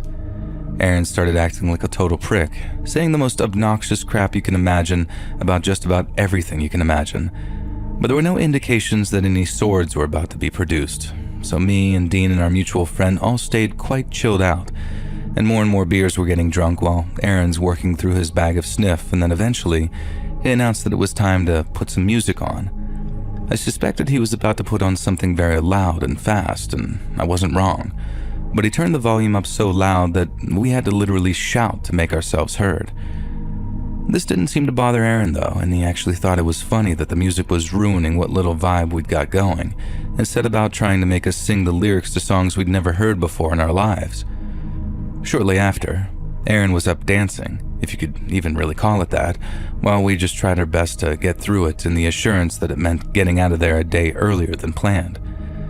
We kept the drinking to a minimum, knowing we'd be moving boxes or whatever come the following day, but being forced to listen to Aaron's shite music made me want to get blackout drunk. He was content to dance on his own for a while, but after a few songs, he asked his girlfriend to dance with him, and she joined in, but very awkwardly, like she was scared of what he might do, and it wasn't long before Aaron showed exactly why she seemed so anxious. They were dancing at first, but then Aaron started getting rougher and rougher with her, until some of his dance moves consisted of him just choking her from behind. I don't mean like putting his hand around her neck either, like you could see on his girlfriend's face that she couldn't breathe. He did it a couple more times, and we're getting ready to step in because he's choking her for longer and longer each time, but then his girlfriend suddenly elbows him, shoves him off, and slaps him. And then, all hell breaks loose. We later found out Dean had been a witness to a lot of this sort of behavior, and had always tried to intervene where possible. But he could only do so much knowing that he had to live with the bloke, and by that, I mean, he couldn't just deck him like he'd wanted to. But then, since me and his other mate were there, and knowing we had his back, Dean launches himself across the room as Aaron starts throwing punches at his girlfriend's face. We followed in his footsteps, and within a few seconds, we had Aaron restrained. Dean starts shouting at his girlfriend to leave, but she didn't move. She just stood there, frozen, like she didn't know what to do. I joined in shouting at her to call the police, but instead of snapping out of it and calling 999, she ran off into Aaron's room and slammed the door shut, leaving the three of us basically sitting on top of him. We do a bit of shuffling about, then I'm able to get off of him, grab my phone, and call the police. I told them that we had a mental case in our hands. A bloke had gone berserk and he was going to hurt someone because we couldn't restrain him all night. The lady on the phone said that she could hear Aaron screaming about how he was going to kill us and that she'd get someone out to us as soon as possible, which she did. Aaron was still screaming bloody murder when the police got there, and after he tried attacking them as well, that was it. He was off to the cells for the night, giving us a tidy 24 hours to move Dean's stuff out into his girlfriend's mom's place. It'd be cramped, but Aaron had no idea where the house was, so there'd be no tracking him down, and sharing a bathroom with 3 normal people was better than sharing one with a dangerous and violent psychopath. We got Dean out of there, so it was mission accomplished, and then we went out to celebrate on the Sunday before we drove back to Durham. But now I look back on it, the celebration feels a bit bittersweet. Aaron made things easy for us by trying to bite a policeman, and so it was a quick in and out, and Dean was able to end a miserable little chapter in his life. But I sometimes think about Aaron's girlfriend, how even after choking and punching her, she'd run into Aaron's bedroom at the first sign of trouble and just stayed there. We shouted at her to leave, to call the police, but she chose to run into the bedroom of her abusive boyfriend and lock the door. And sometimes I really worry for that girl's future. But with the attitude she's got, I suppose there's only so much you can do. And that being said, I hope someone gets her some help, some proper help, before it's too late.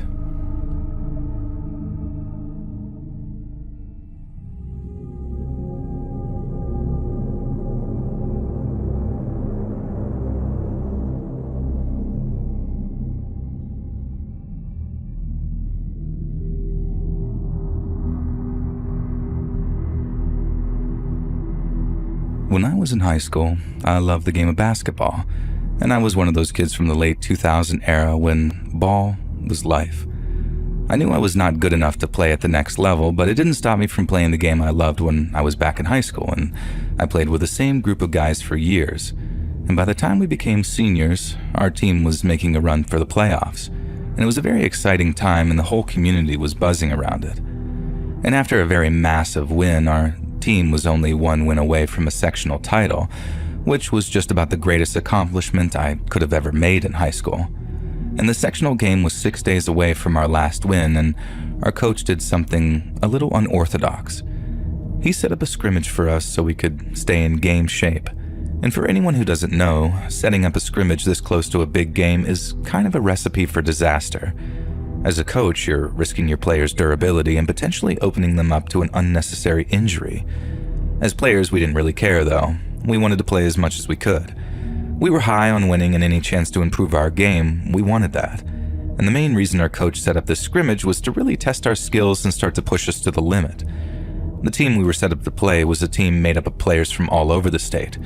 They didn't belong to one school, and these were essentially the best players in the area. It was going to be a test for us.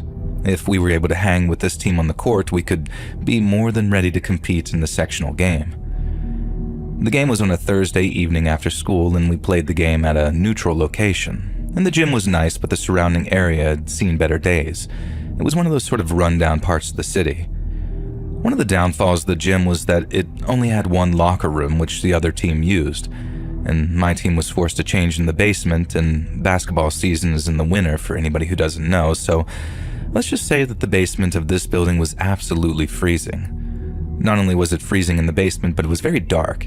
Even with all the lights on, it felt kind of dim. Something about the basement was just off, though. It was creepy down there, and not just because it was a dark basement.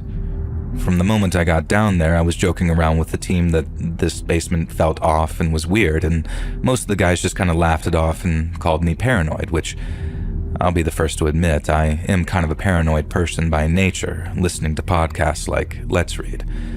And while we were in the locker room before the game, we were all joking around, just being typical high school idiots. I continued to press my teammates about something just not being right about this place. And one of my teammates was using his cell phone to shine a light in the dark corners of the basement, but it just looked like junk and boxes everywhere. This was 2009, so the flashlight on the phone wasn't as powerful as it is today. And eventually the coach joined us, and once we got focused on the game, I forgot all about that creepy basement. And after the game, which we lost by the way, we went back into the locker room to discuss plays and talk about what went right and what went wrong in the game. After our coach gave the final speech, he left the locker room with the other two assistant coaches, and my team got dressed and continued to talk about the game. And one by one, the players started to filter out of the locker room until it was just me and another player. And just as we were finishing up, we heard a loud crash come from the back of the room. It was a loud and very jarring sound that caused us both to freeze in our tracks. And as soon as I heard that loud crash, that horrible feeling about the creepy basement started to come back. My buddy asked me if we should go investigate, which I was completely against, and I didn't want to scream like some coward, so I just sort of went with him. Now this time it wasn't paranoia. As he shined the weak cell phone light into the back corner of that basement, standing as still as a statue, was a man. A man I would say was maybe in his 30s at the time. He looked very disheveled, and he looked angry. And my friend and I both just stopped and sort of stared at the man, and all three of us now just stood completely still. These few seconds felt like the longest stretch of time I had ever experienced. And just as my friend tried to say something, the man just started to scream. It wasn't even words. It was this weird growl of a scream, and we both decided to run. Whatever was happening, we didn't want to find out the result of the screaming. As we sprinted towards the stairs, this man ran after us, and he was fast. Fast enough that he was able to grab my hand and yank me down to the ground.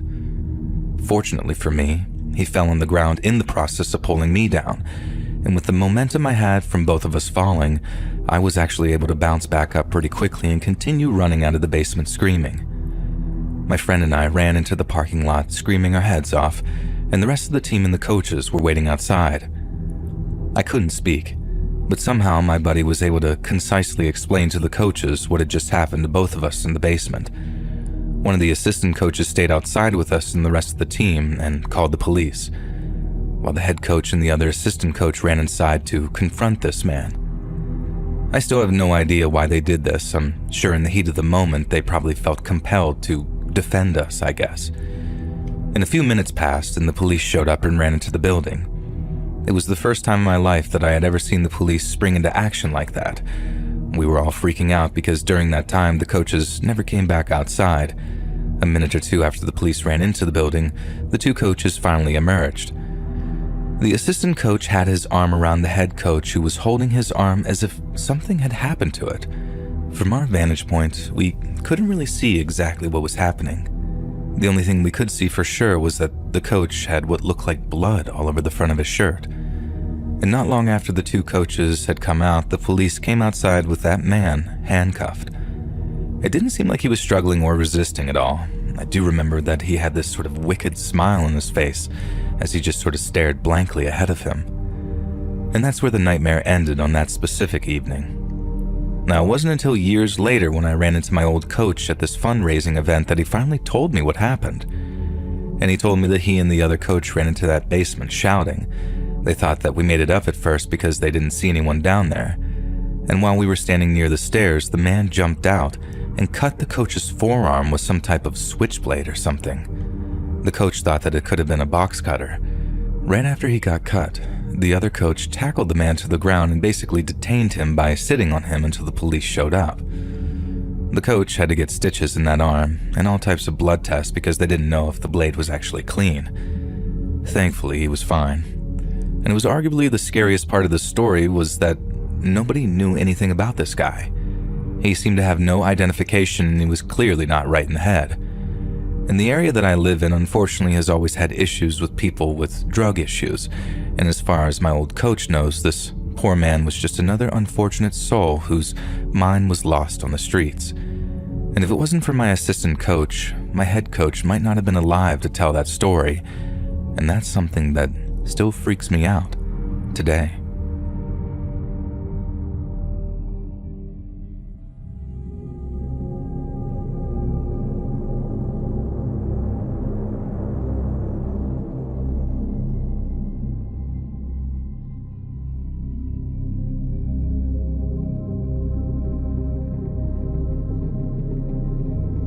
I've been a lover of sports my entire life, and ever since I was a little kid, all I ever wanted to be was a professional athlete. I was really good in high school and received a scholarship to play football in college as well, and I wanted to have a good college football career actually, but nothing near what it would actually take to get to that next NFL level. I was able to make a little money after college doing commercials for local businesses and doing some autograph signings, but that quickly faded away and I moved on to life after sports. I've had a pretty successful career as a working professional, but my biggest accomplishment and the pride of my life has to be my family. My beautiful wife and our amazing daughter. My daughter has taught me how to be a better person, and I love her more than anything else in this world. And I'm sure if some of you reading this are parents, you can relate to those sentiments. About 2 years ago, I was invited back to the small town where I played college football for an event surrounding the completion of their new facilities on campus. They were going to do a tour, a dinner, and obviously some drinks and snacks in between. They invited alumni, sponsors, and some higher-end boosters to try and get everyone together to network and, more obviously, to fundraise, as I'm sure the new facilities were not cheap. I really didn't feel like going, but my daughter seemed interested in taking a trip with me, so I figured that we'd go and make a little daddy-daughter date and have some fun and head out of there early. Once I arrived, though, I wondered if I had made a mistake. The last thing I felt like doing was schmoozing with all the boosters and talking about the good old glory days.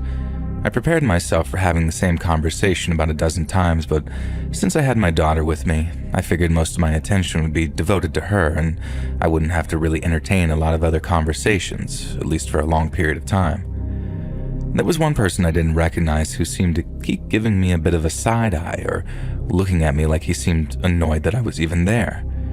Every time I caught him staring, I would look over in his direction and he would immediately look away. As I made my way around the room, I felt like this person was kind of shadowing me, always staying a fair distance away, but every time I looked up, it felt like I could see them, which I hadn't noticed with any other person at the event. I was so busy that I eventually shook it off and made sure my daughter was having enough to eat and drink and that she was having a good time. And as soon as she got bored, I was going to head out of there and just take her home. She really enjoyed our tour of the new facilities and even got to see the mascot and take a picture with them. We got some free swag, which she really enjoyed as well. It was well worth attending to see the consistent smile across her face. And my daughter and I were sitting at a two-person high-top table, and the dean pulled me aside for a conversation. I got up from the seat, grabbed my daughter's hand, and told her that I was going to be right there, and that I was just standing up to talk to a few people. My daughter was still directly to my left, so I could see her while I was having a conversation and shaking some hands. And the dean introduces me to the new head football coach, and we make some small talk and share a few laughs. I'm making sure to every few moments look back at my daughter, who is playing with a team-branded fidget spinner, and I entertained the conversation what felt like another 30 to 45 seconds and said, "Well, I'm going to get back to my daughter and see if she wants to hit up the dessert table with me." And as I go to sit back down, I realize my daughter isn't there. My stomach immediately hits my throat as I dart up on my toes to see if she walked away or maybe she's hiding under the table. I saw her walking about 50 feet in front of me down the hallway, exiting the main room and heading towards the new facilities or the exit. She's too far away for me to see who she is with, but it's clear that she's with another man. I yell out to her and beeline through the crowded areas, barging through people and yelling my daughter's name. It makes quite a bit of commotion and I can hear people begin to get quiet to see what's going on. I catch up to her and pick her up and ask her what she's doing and if she's okay, but she's still smiling and as happy as can be. And my attention immediately turns to the well-dressed guy who was seemingly escorting my daughter somewhere. Seeing his face, I realized this was the same guy who had been staring in my direction all night. I ask him what the hell he was doing with my daughter and contemplate knocking his teeth in before he even gets a chance to answer. He gives me some weak answers, and to be honest, as shocking as it is, I don't remember exactly what he said. I just remember saying that I'm calling the cops. Apparently this guy was some big donor to the school and was known by most of the people there. And before the police arrived, I absolutely ripped into the dean asking him what type of people they allowed to donate to the school. I don't think I could have done anything more to show my disappointment and outrage. All the while I was trying to do all of this without making my daughter upset. The guy must have weaseled his way out of the room when a lot of the commotion was going on because I didn't see him again after that. I did make sure that I talked to the police and that all his information was provided to them, as a lot of people at the event knew who he was. I got out of there shortly after and took my daughter for some ice cream, letting her know that nothing was her fault, but that in new places she should always stay with me and never walk away, especially with people she doesn't know. I don't know whatever came from the incident.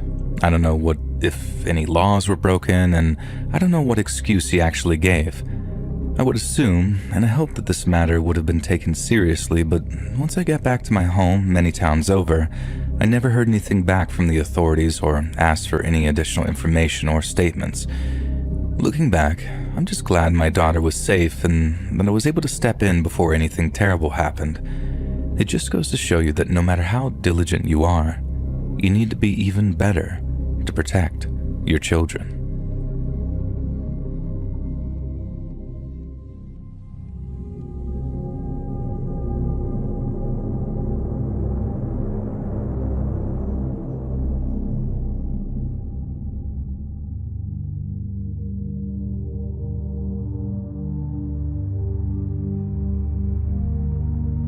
Back in September of 2017, my girlfriend and I of 3 years ended up going through an extremely bitter breakup.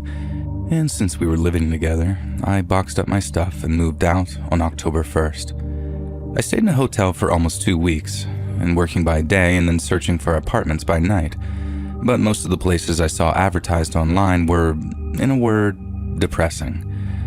My initial searches excluded all shared apartments because I did not like the idea of having some random roommate. But as time went by and my hotel bills started creeping towards 4 figures, I started dropping more and more of my search filters. I started to seriously consider the possibility of having a roommate, especially if I could meet them prior to moving in, so I could kind of assess if they were going to be a problem or not. Everyone I talked to on the phone seemed either sketchy, unreliable, or a combination of the two. But then, right when I'm about to give up, I met Florian. Florian was seeking a roommate to help pay the rent on his 2-bedroom apartment in Bushwick, and when I clicked on the photos of his place, I was shocked. The apartment was really, really nice, kind of like a rustic warehouse type of vibe, but all the fittings and furniture looked brand new. But the best thing was what Florian wrote in his little About Me section. He'd written something like, "I work exclusively at night, so you have the apartment to yourself in the evenings, but I require complete silence during daylight hours." I just started working from home at the time, and complete silence in the day was exactly what I was looking for. I sent him a message, we spoke on the phone, and then I arranged to stop by the apartment to talk face to face. The place was even nicer in person, and in many ways, Florian seemed like the ideal roommate. He was tall, this skinny Estonian guy, very dry and reserved, and wore a dark turtleneck and glasses. He said he was a filmmaker and was undertaking a project that exclusively involved night shoots, hence why he'd be out of the apartment by sundown. He was a sober vegetarian, but didn't mind if I kept meat or alcohol in the apartment. In fact, he didn't seem to care what I did, so long as I didn't smoke or make any noise whatsoever during the daytime. After explaining my situation and why silence during the day was ideal, I decided to test out his sense of humor and ask if he was a vampire. He didn't laugh. He didn't even crack a smile. He just replied, "No. As I said, I'm a vegetarian." And thankfully, my attempt at humor didn't spoil my chances, and since I volunteered my share of 3 months' rent in advance, he offered me the room right there and then. The following Monday, I was moving my stuff into the apartment.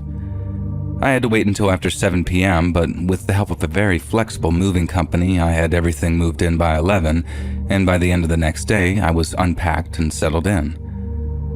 Living with Florian was like living with a ghost. He kept his end of the staying silent deal by being a ninja whenever I was asleep, and since sometimes I go to the gym or go grocery shopping around the time he left for work, we'd sometimes go days at a time without seeing each other. I had a quiet place to work during the day and had someone who wouldn't infringe on his schedule or lifestyle while paying half the rent. It was ideal, really.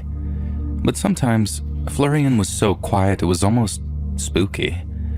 I'd wake up, head downstairs to make my coffee and walk into a spotless kitchen. But then when I opened up the fridge, there'd be a week's worth of vegetarian meal prep all boxed up and ready to go, when the previous night there had been nothing but a few beers and my leftover box of halal cart street meats. I know that might sound like a weird thing to complain about, but I'm not even really complaining about it. I guess what I'm trying to say is that was the closest thing to a red flag I ever got with Florian, and I kind of wish there had been more to go on. And so, for the first 7 to 8 weeks, I lived in a state of almost complete bliss. I'd somehow managed a clean break from my ex-girlfriend, so although it still bothered me somewhat, it wasn't like she was blowing up my phone, and she certainly didn't know where to find me. And then having my brand new, uber-quiet, super Gucci workspace with its minimalist decor and monochrome color scheme made it very easy to pour myself into my projects, find my peace, and just sort of move on. I'd found the perfect temporary living arrangement, or at least I thought I had. One day, I finished work at around 5, walked down the block to get some noodles from the good old Cantonese place. Then, when I was walking back to the apartment, I felt my cell phone buzzing in my pocket. It was Florian, and when I answered the call, he asked me in his typically dry tone for a favor. The location that they had in mind for that night's shoot was, in his words, unavailable, and to avoid having to reschedule the entire shoot, Florian wanted to know if he could use the apartment. He was very apologetic, promised it to be a one-time only thing, but told me that I'd have either to vacate my apartment for the evening or remain in my bedroom for the duration of the shoot. I told him it was no problem, especially if it was just a one-time deal, then told him that I'd meet him back at the apartment. About an hour later, Florian arrives with his 2 friends, one guy and one girl, and they have a bunch of what appeared to be equipment bags with them. The girl was small and attractive, and the guy was a little bit overweight and balding, and despite being American, both shared Florian's sort of art hipster vibe and were just as quiet and reserved as he was. Once they were ready to set up, I grabbed my laptop and stuff and then started walking up to my room. The apartment had a small second floor when Florian asked if we could talk in private. I invited him into my room, asked him what he wanted to talk about, and for the first time since I'd known him, Florian had some semblance of emotion on his face. Florian looked unusually concerned as he explained how some might consider his project to be, quote, unusual. It required complete immersion on the part of the cast and crew, which was why under no circumstance was I to leave my bedroom during the shoot.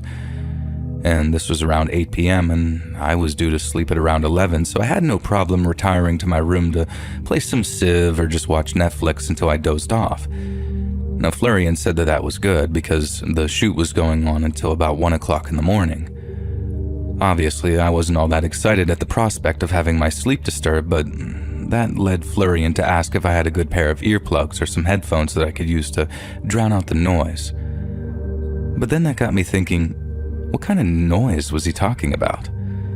I half-jokingly asked if he was making an adult movie down there, and in his typically dry fashion, he said no, that was not the kind of movie he was making.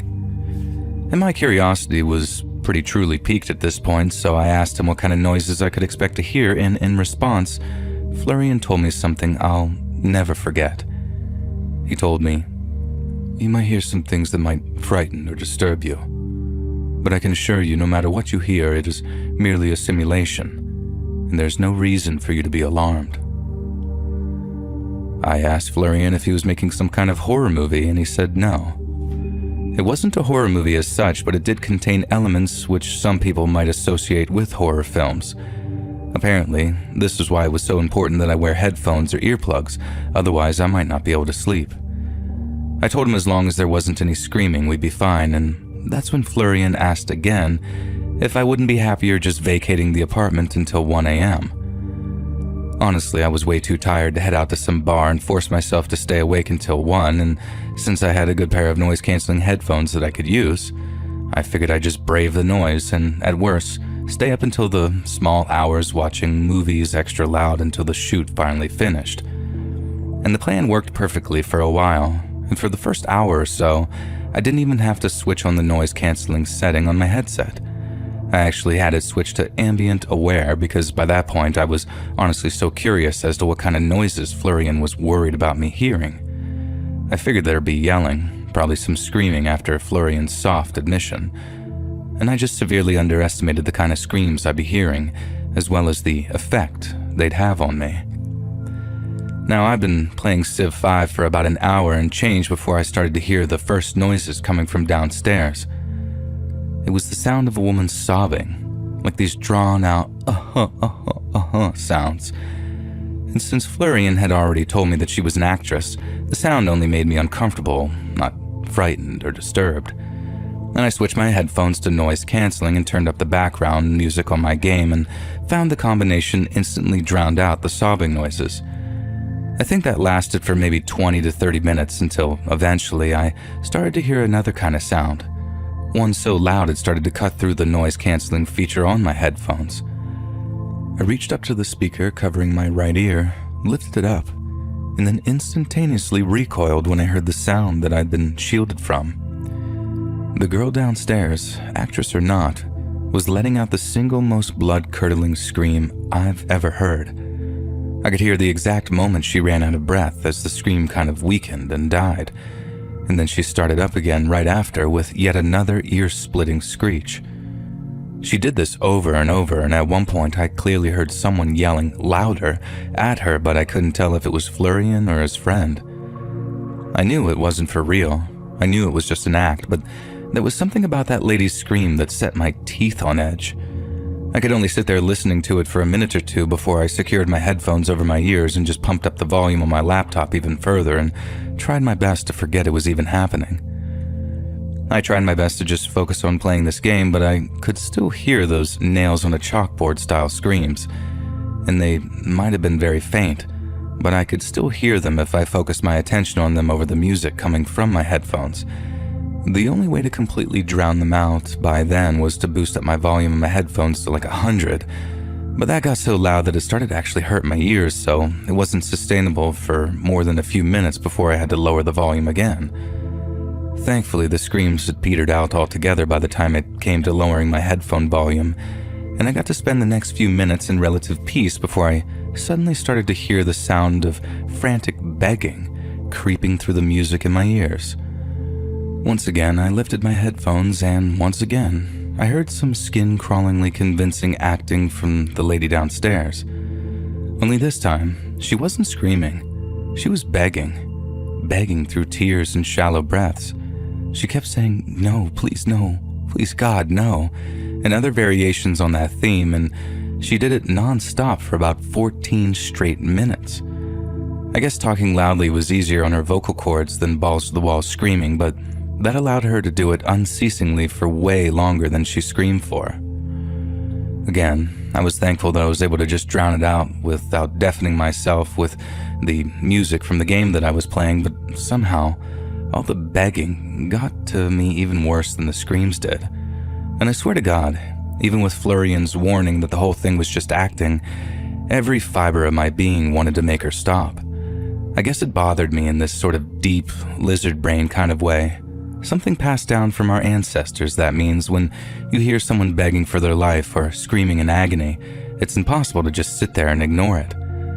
And that's why, even when I couldn't hear the girl begging and sobbing anymore, I could still sort of feel it, you know?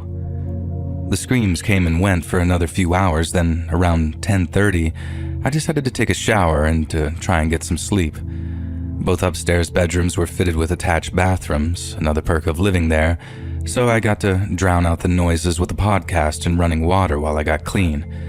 But then, once I got out of the shower, there was a brief window where I had to get my hair dry before putting my headphones back on, and in that time, I heard the most disturbing thing yet. I was still listening to my podcast, and I'd picked probably the loudest person possible to listen to, shout out to Tim Dillon, but as I was drying my hair, I started to hear what sounded like all three people chanting downstairs. I was kind of curious as to what they were chanting, so I walked over to my phone and lowered the volume on my podcast and heard, "Hail Satan, hail Satan, hail Satan," getting louder and louder.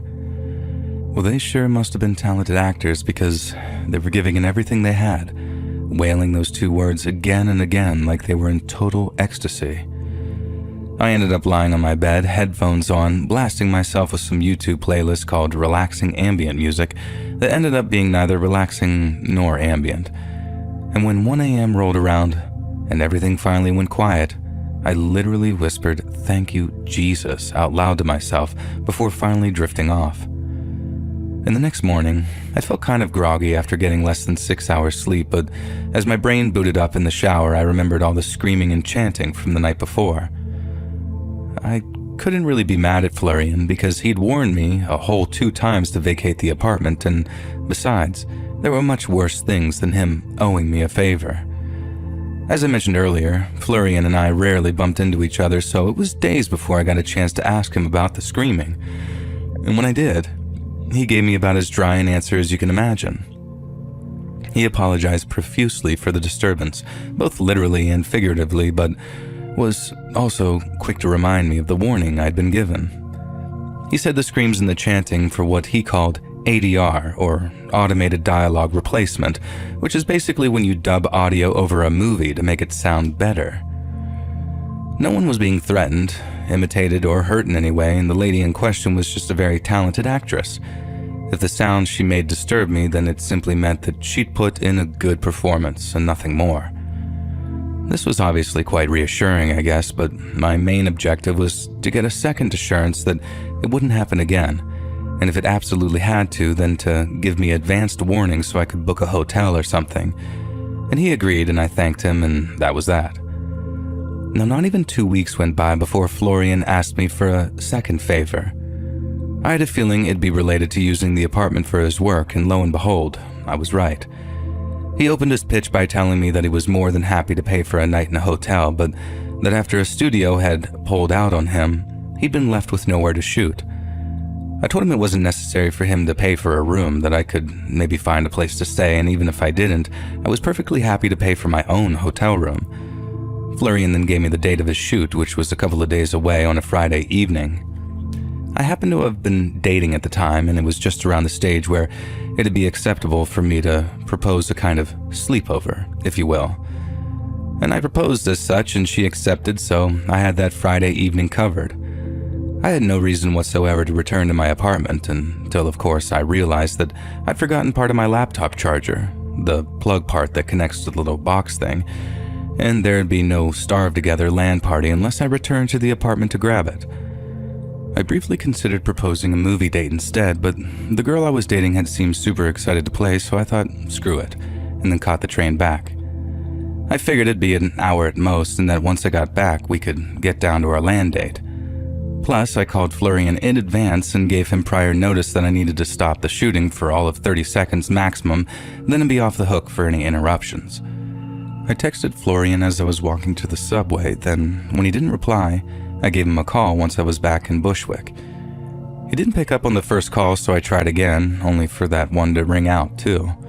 and I figured that he was busy and his phone was set to do not disturb or whatever, so I texted him a second time saying that I was minutes away from the apartment and would only be interrupting him for like a minute max.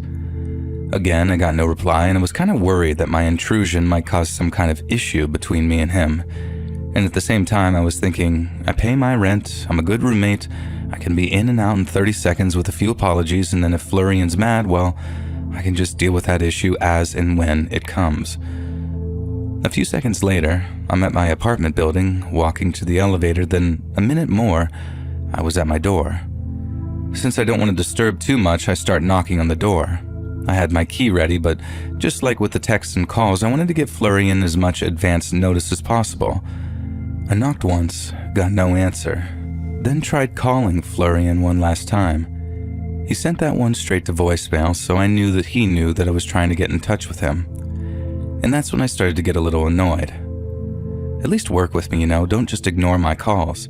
I get that he was busy, but he literally could have just grabbed my laptop cable, opened up the door and given it to me, and hey presto, he's back to his shoot. But he didn't. He actively ignored me. So after a minute of waiting for a call or text, I took out my key and opened up my apartment's front door. The first thing I noticed upon closing the door behind me was that someone had taped a bunch of clear plastic sheeting all over the place. They were on all the floors, on the walls, and there were strips hanging between open doorways like they were supposed to be flimsy replacements. And I'm thinking, what the hell? And then I started calling out for Florian. The second I called out, I started hearing heavy footsteps coming towards the apartment's entrance hallway. They were walking with urgency, so right away I'm thinking, uh-oh. And I'm halfway to unleashing a string of apologies when two masked men stepped into view. They looked like nightclub security or something. Black suits, black shoes, black shirts, and black ties, all very well fitted. And the only difference was, these guys had these matte black masks on, real thick plastic by the looks of things, and the moment they saw me, they started power walking in my direction. And I'm like, wait, who the hell are you guys? But they didn't say anything. They lunged towards me, gripped me up, and then the next thing I know, they're slamming me down onto the floor so hard it knocked the wind out of me. I'm lying there for a moment trying to catch my breath, then when the fight comes back to me, I'm trying my best to buck them off, and I'm failing miserably. The whole time I'm yelling at the two guys, who at the F are you doing? Get the hell off me. But again, they just completely ignore me and start yelling, intruder. I'm like, I'm not an intruder. I live here. And right then, I hear the crackle of a stun gun before I feel this intense pain shooting up my leg, and suddenly, I can't move or talk anymore. I tried to carry on fighting when I realized that I could move again, but I was so frazzled from the stun gun that I felt like it had drained my battery or something. There was nothing left of my tank, and all I could do was just lie there while those two heavies had me pinned, and wait until I had another opportunity to escape. I was still yelling for them to get off of me when someone down in the apartment's open sitting area, who I couldn't see, asked in a very authoritative voice tone what was going on. I immediately went quiet. Then one of the two masked men repeated the same word, intruder. And the person who spoke, whose voice I didn't recognize, then told them, quote, remove me. The two heavies immediately dragged me into the hallway outside the apartment, dumped me on the ground, then went back inside and closed the door behind them. I was like, what the hell just happened? And then after I picked myself up, my first instinct was to call the cops. Something was going on in my apartment, and whatever it was, it didn't seem like any kind of movie set or whatever. And the first thought was that it was some kind of home invasion, but then what was with all the clear plastic sheeting? They reminded me of something from Forensic Files or Hostel, or the kind the Mexican cartels use in those kill houses, so the walls and floors aren't soaked with blood. That's what freaked me out so much that when I called the cops, I wasn't like, I'm pissed and those guys are going to pay. It was more like something terrible is happening up there in my apartment and it's down to me to stop it. Yeah, I was angry at those two masked men for body slamming me and tasing me, but it wasn't like they were two crackheads who broke my nose after stealing my laptop, another true story.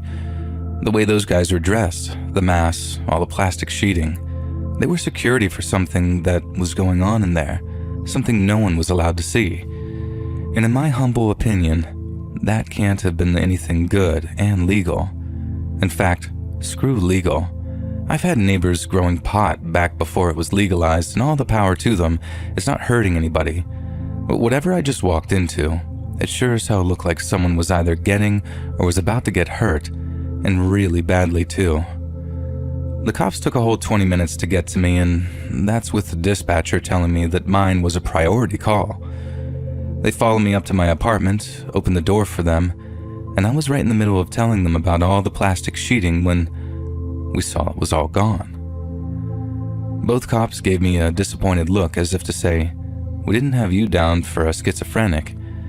And then right as I'm explaining how it was there not even 20 minutes ago, Florian appears with an explanation. He'd thrown a party, a rather exclusive one, and the 2 security guards his guests had employed had just been a little overzealous when it came to unexpected guests. According to Florian, there was never any plastic sheeting or black masks, and he wasn't sure what I was talking about in that respect. But what he was sure of was that he and his guests were profusely sorry for the confusion, and that they wished to extend their sympathies for the inconvenience.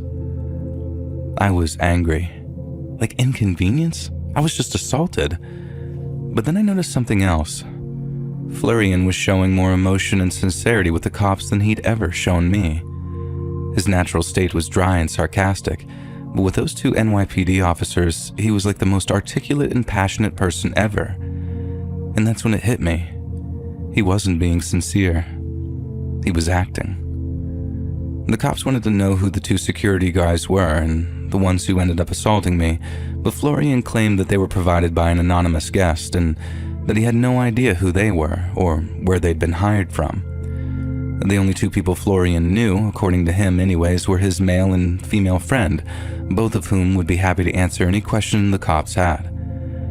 When asked why all the guests had scattered before they arrived, Florian told the 2 officers that they were incredibly embarrassed at the confusion.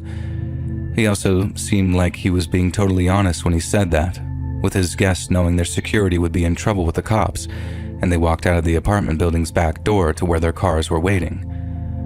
I could see through Florian's bullcrap, and somehow, by the time the 2 officers were leaving, they seemed convinced that Florian was as apologetic as he said he was, and that it was all just some big misunderstanding. After the cops left and I asked Florian what had been going on the previous night, he changed his tone completely. He said I had no right to know what had been going on, and that I shouldn't have come back to the apartment when I'd told him I'd stay away all night. He also added, in a way I found incredibly chilling, that I should consider myself lucky that nothing worse happened to me. And I couldn't believe the sudden switch-up. He put on such a good act for the cops that when he turned, it was like seeing him transform or shapeshift or something like that. He told me he wanted me to move out, and I told him I was planning on it, and then I spent the next few days searching for other places to live before finally finding one that suited my budget. I was lucky though. I found somewhere decent pretty quick, and to be frank, I was close to living in my car because I did not feel safe around Florian anymore. And to this day, I don't know what he and his friends were doing up there, and actually, I kinda don't want to know either. And that wasn't always the case. I used to spend many an hour trying to figure out what he was really doing because, whatever it was, I didn't think it was anything even remotely innocent. I kept trying to get in touch with the other 2 cops I dealt with to see if there had been any updates, but it quickly became clear that they weren't remotely interested at all and that they figured that I was some gatecrasher who'd probably got what was coming to him. At least, that was the vibe I got. Because after all, this is New York City, a place where there's a major crime every 4 minutes. But if the walls of that apartment could talk, I bet they'd tell some truly terrifying tales, and these days, I'm happy not hearing a single goddamn one of them.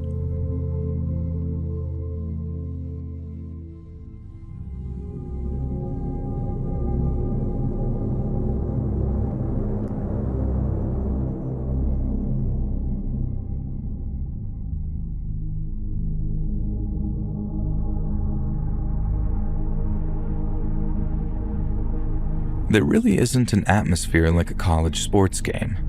The student section alone usually makes the ticket worth the price of admission.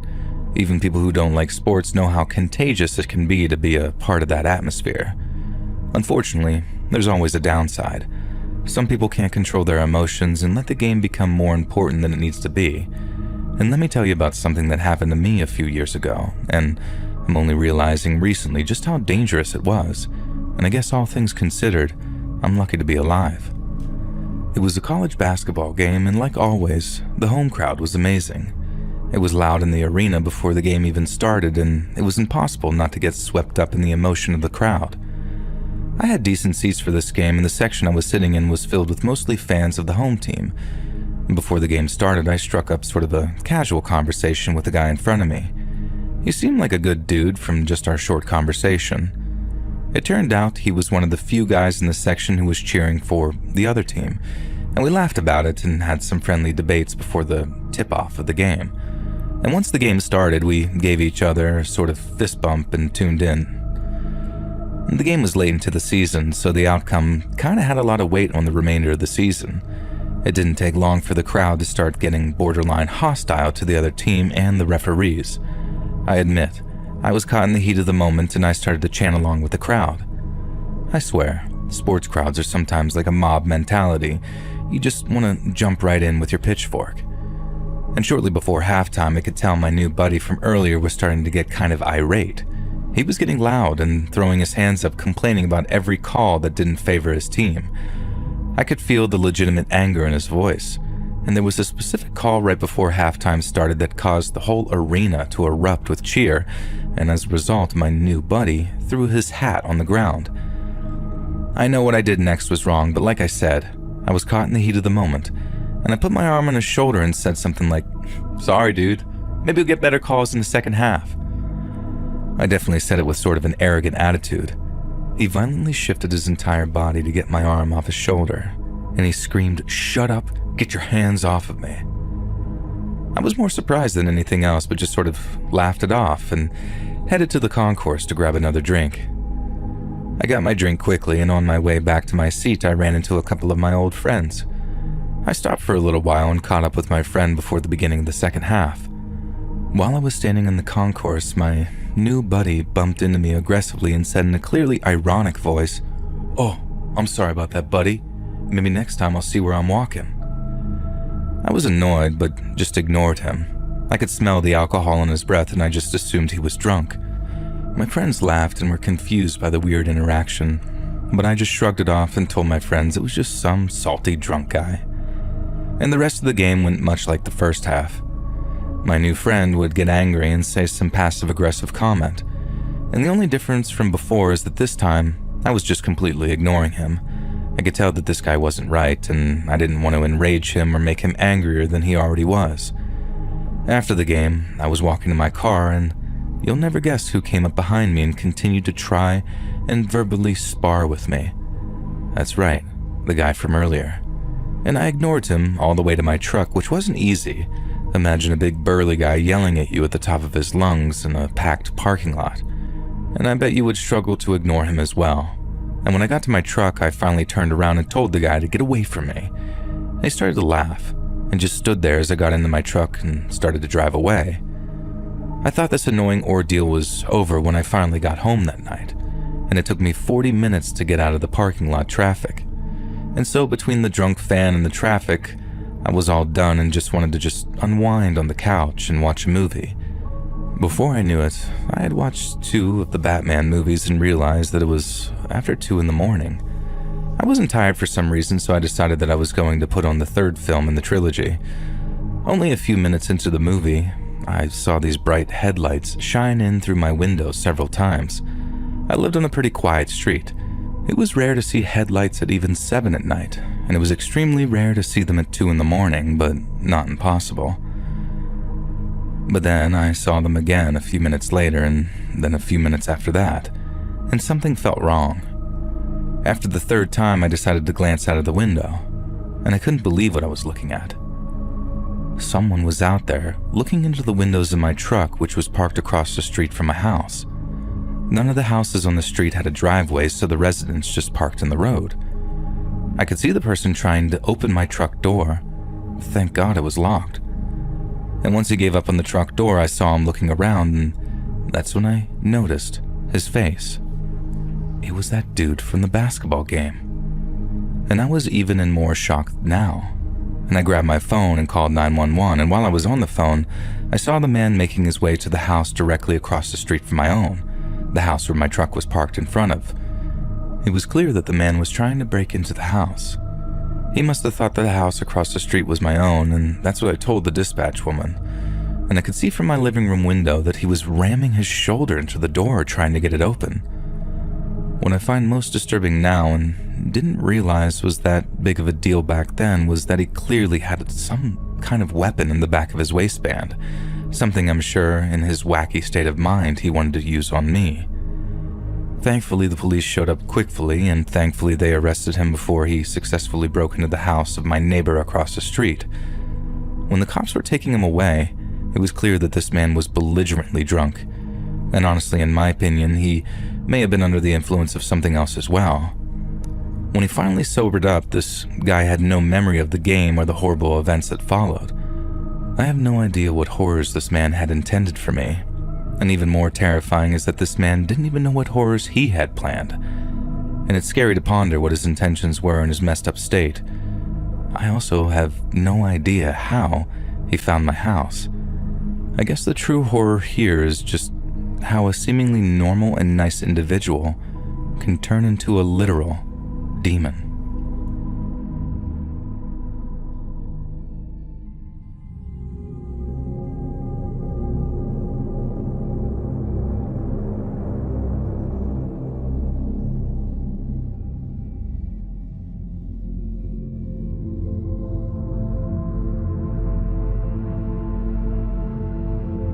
I played volleyball all the way through middle and high school and didn't want to give it up just because high school was over. And I ended up joining an adult league after high school and played whenever I could. When I was 21 years old, I blew out my knee and I was more devastated by the fact that I couldn't play volleyball for a whole year. By the time I was 22, I realized that I had lost a lot of burst from my knee injury, and I decided to try one of those over 21-year-old adult leagues. I was never a fan of them because they seemed like it was more about drinking, but I decided that I was ready to start a new chapter of my life.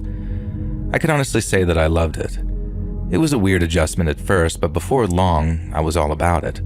I made so many friends, and that became my life for the next 10 years. Last year was the last time I played, and I think that I need to take this year off. And this is the first year I'm not playing since I started the 21 and over league. And let me tell you about what happened last year, and you can tell me if you think I'm overreacting. It was the first or second game of the season, and we played a team of 3 girls and a guy. It was a co-ed league. The game started like most games. It was fun and competitive and had just the right amount of trash talk to keep those things interesting. At one point during the game, my teammates set the ball for me and I attempted to spike it over the net. I was met in the air by the man on the other team who lightly tapped it back over onto my side. The play caught me off guard and we lost the point. Once it was dead ball, the man came over to me and told me that it was a great attempt and better luck next time. He was handsome and he flashed his pearly white teeth at me. I laughed and we joked about it for a few minutes and I felt like we were kind of vibing, but I think he was just a nice guy and I was overthinking things. And we finally went our separate ways after the game and he asked if he could buy me a drink, but I declined. He then told me and my friends that we could join his team in the bar to hang out again, but again, we declined. Not because we were sketched out or anything, this all felt very normal and nice. We were just covered in sand and wanted to be done for the night. My friends and I talked in the parking lot for a few minutes and eventually we all said our goodbyes.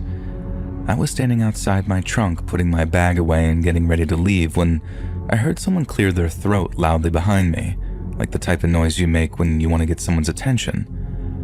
I turned around and standing behind me was a small blonde woman, and I recognized her right away. It was one of the players from the team we just played. She wasn't saying anything at first and she was just kind of looking at me, and I asked if I could help her with something and she just continued to stare at me. I ended up just saying whatever and got into my car and drove off. And that was weird. I looked into the mirror once and the woman still seemed to be just creepily staring at me. It wasn't objectively scary or anything, but it was very creepy.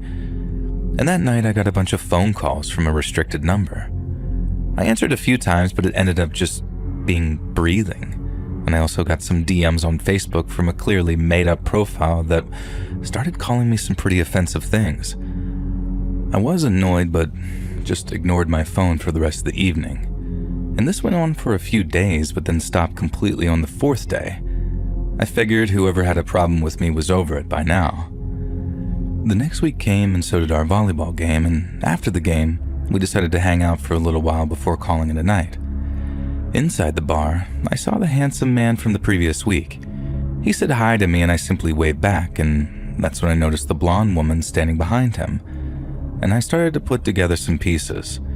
He's probably dating that woman and she's jealous. Well, I didn't want to be some homewrecker, so after my little wave, I just pretended like I didn't see him. And the rest of the night, I could feel her staring daggers at me from across the room.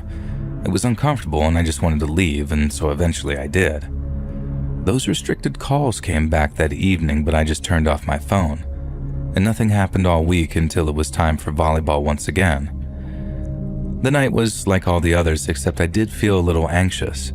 I didn't want to see that handsome guy again and then just be weirdly stalked by this strange blonde woman. And I was doing my best to focus on just the game, which was going good for the moment. And at some point during the game, I heard someone yell behind me, "Watch out." And I turned around and saw a volleyball fly by my head. And before I could see what was happening, that small blonde woman ran from the side with a bottle and smashed me over the head, screaming at the top of her lungs. I felt the bottle crack my head, and I vaguely remember trying to get myself into sort of a fetal position so this woman couldn't cut me or anything with that now broken bottle. To me, this all felt like slow motion, but it was only about 10 seconds. Two of my teammates grabbed this woman and held her down as she tried to whack me again with this broken bottle, which would have done some major damage. She wasn't saying words either, just screaming like a banshee. The cops arrived after they subdued her and arrested the woman. I was being looked at by the EMT, probably going to need stitches, when that man came over and apologized for her behavior. And he went on to tell me that she was not his girlfriend and never had been. She was a friend of one of the girls on his team, and she apparently was obsessed with him. He had to tell her several times that they weren't together because she kept telling people that they actually were dating, and she even made a joint Facebook account for the both of them, even though there weren't any pictures of them. I'm not sure why they kept this woman on their team, but it was clear to me that her marbles were messed up from the very beginning. And I'm lucky I left that altercation with just a minor laceration because it could have been much worse. Anyway, I'm done with volleyball for now. I don't want to show up to that bar one day and take a shot to the head from a bottle. And I hope that woman found the help that she needs, because you can tell by just looking into her eyes, she was not well.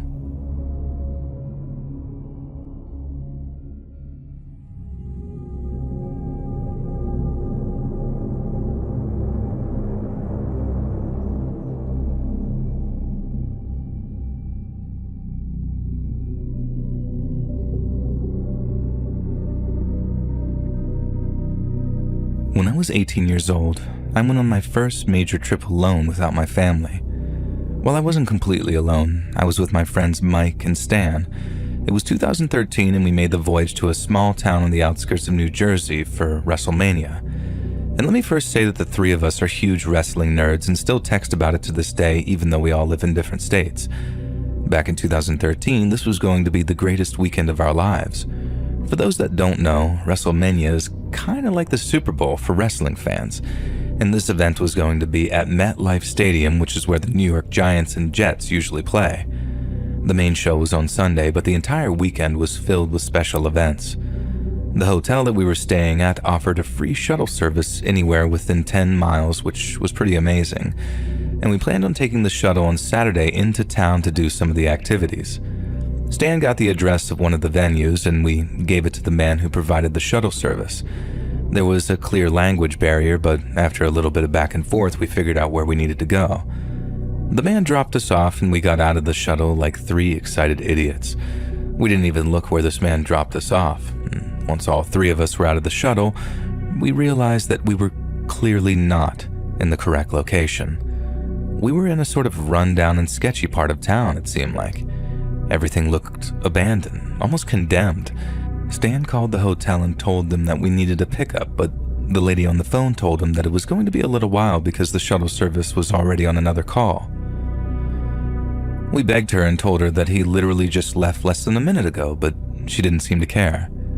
And us being younger, we didn't really fight it and just sort of accepted that we were basically stranded in this sort of almost abandoned part of town. We wanted to get mad at Stan for giving the driver the wrong address, but we honestly didn't know if it was our fault or his. And we put the address into the GPS of where we needed to go, and it was about a 10-minute drive from our current location, so we didn't want to walk it. And this was also before Uber was a very big thing, so we couldn't just easily Uber ourselves.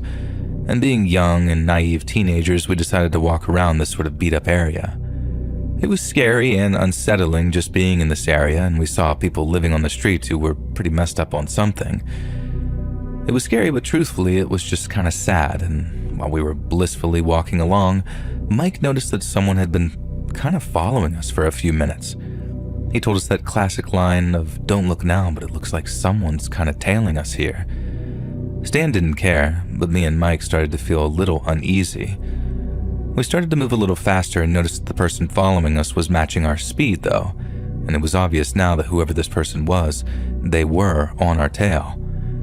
It wasn't long until we broke out into a straight-up sprint, and to none of our surprise, this person actually began to run after us.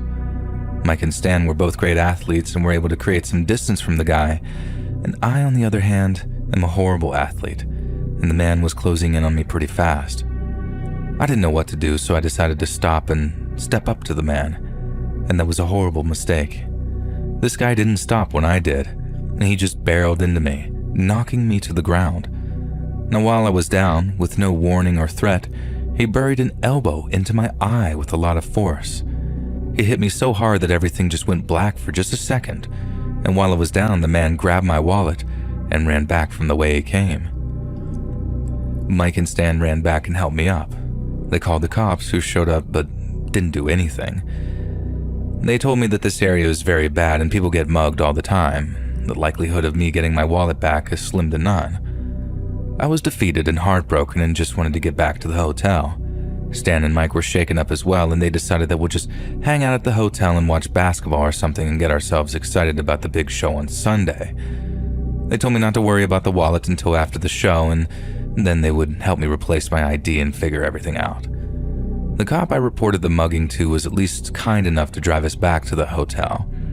I really did try and forget about that mugging, but I just couldn't get the guy's face out of my mind. Not to mention my face felt like it was smashed with a shovel. That night, all three of us were woken up by the sound of a very loud bang. As I jumped out of bed, I saw the single worst thing I could ever imagine. It was someone trying to open our hotel room. They had the door ajar, but thankfully I locked the latch so this intruder couldn't get inside completely. I ran to the door in an attempt to slam it shut, and in the brief moment before shutting the door, I saw someone on the other side. I screamed, telling Mike to call the police. Stan tried to be some hero and unlocked the door to chase after this intruder, but by the time Stan got to the hallway, all he saw was the door to the stairs slamming shut.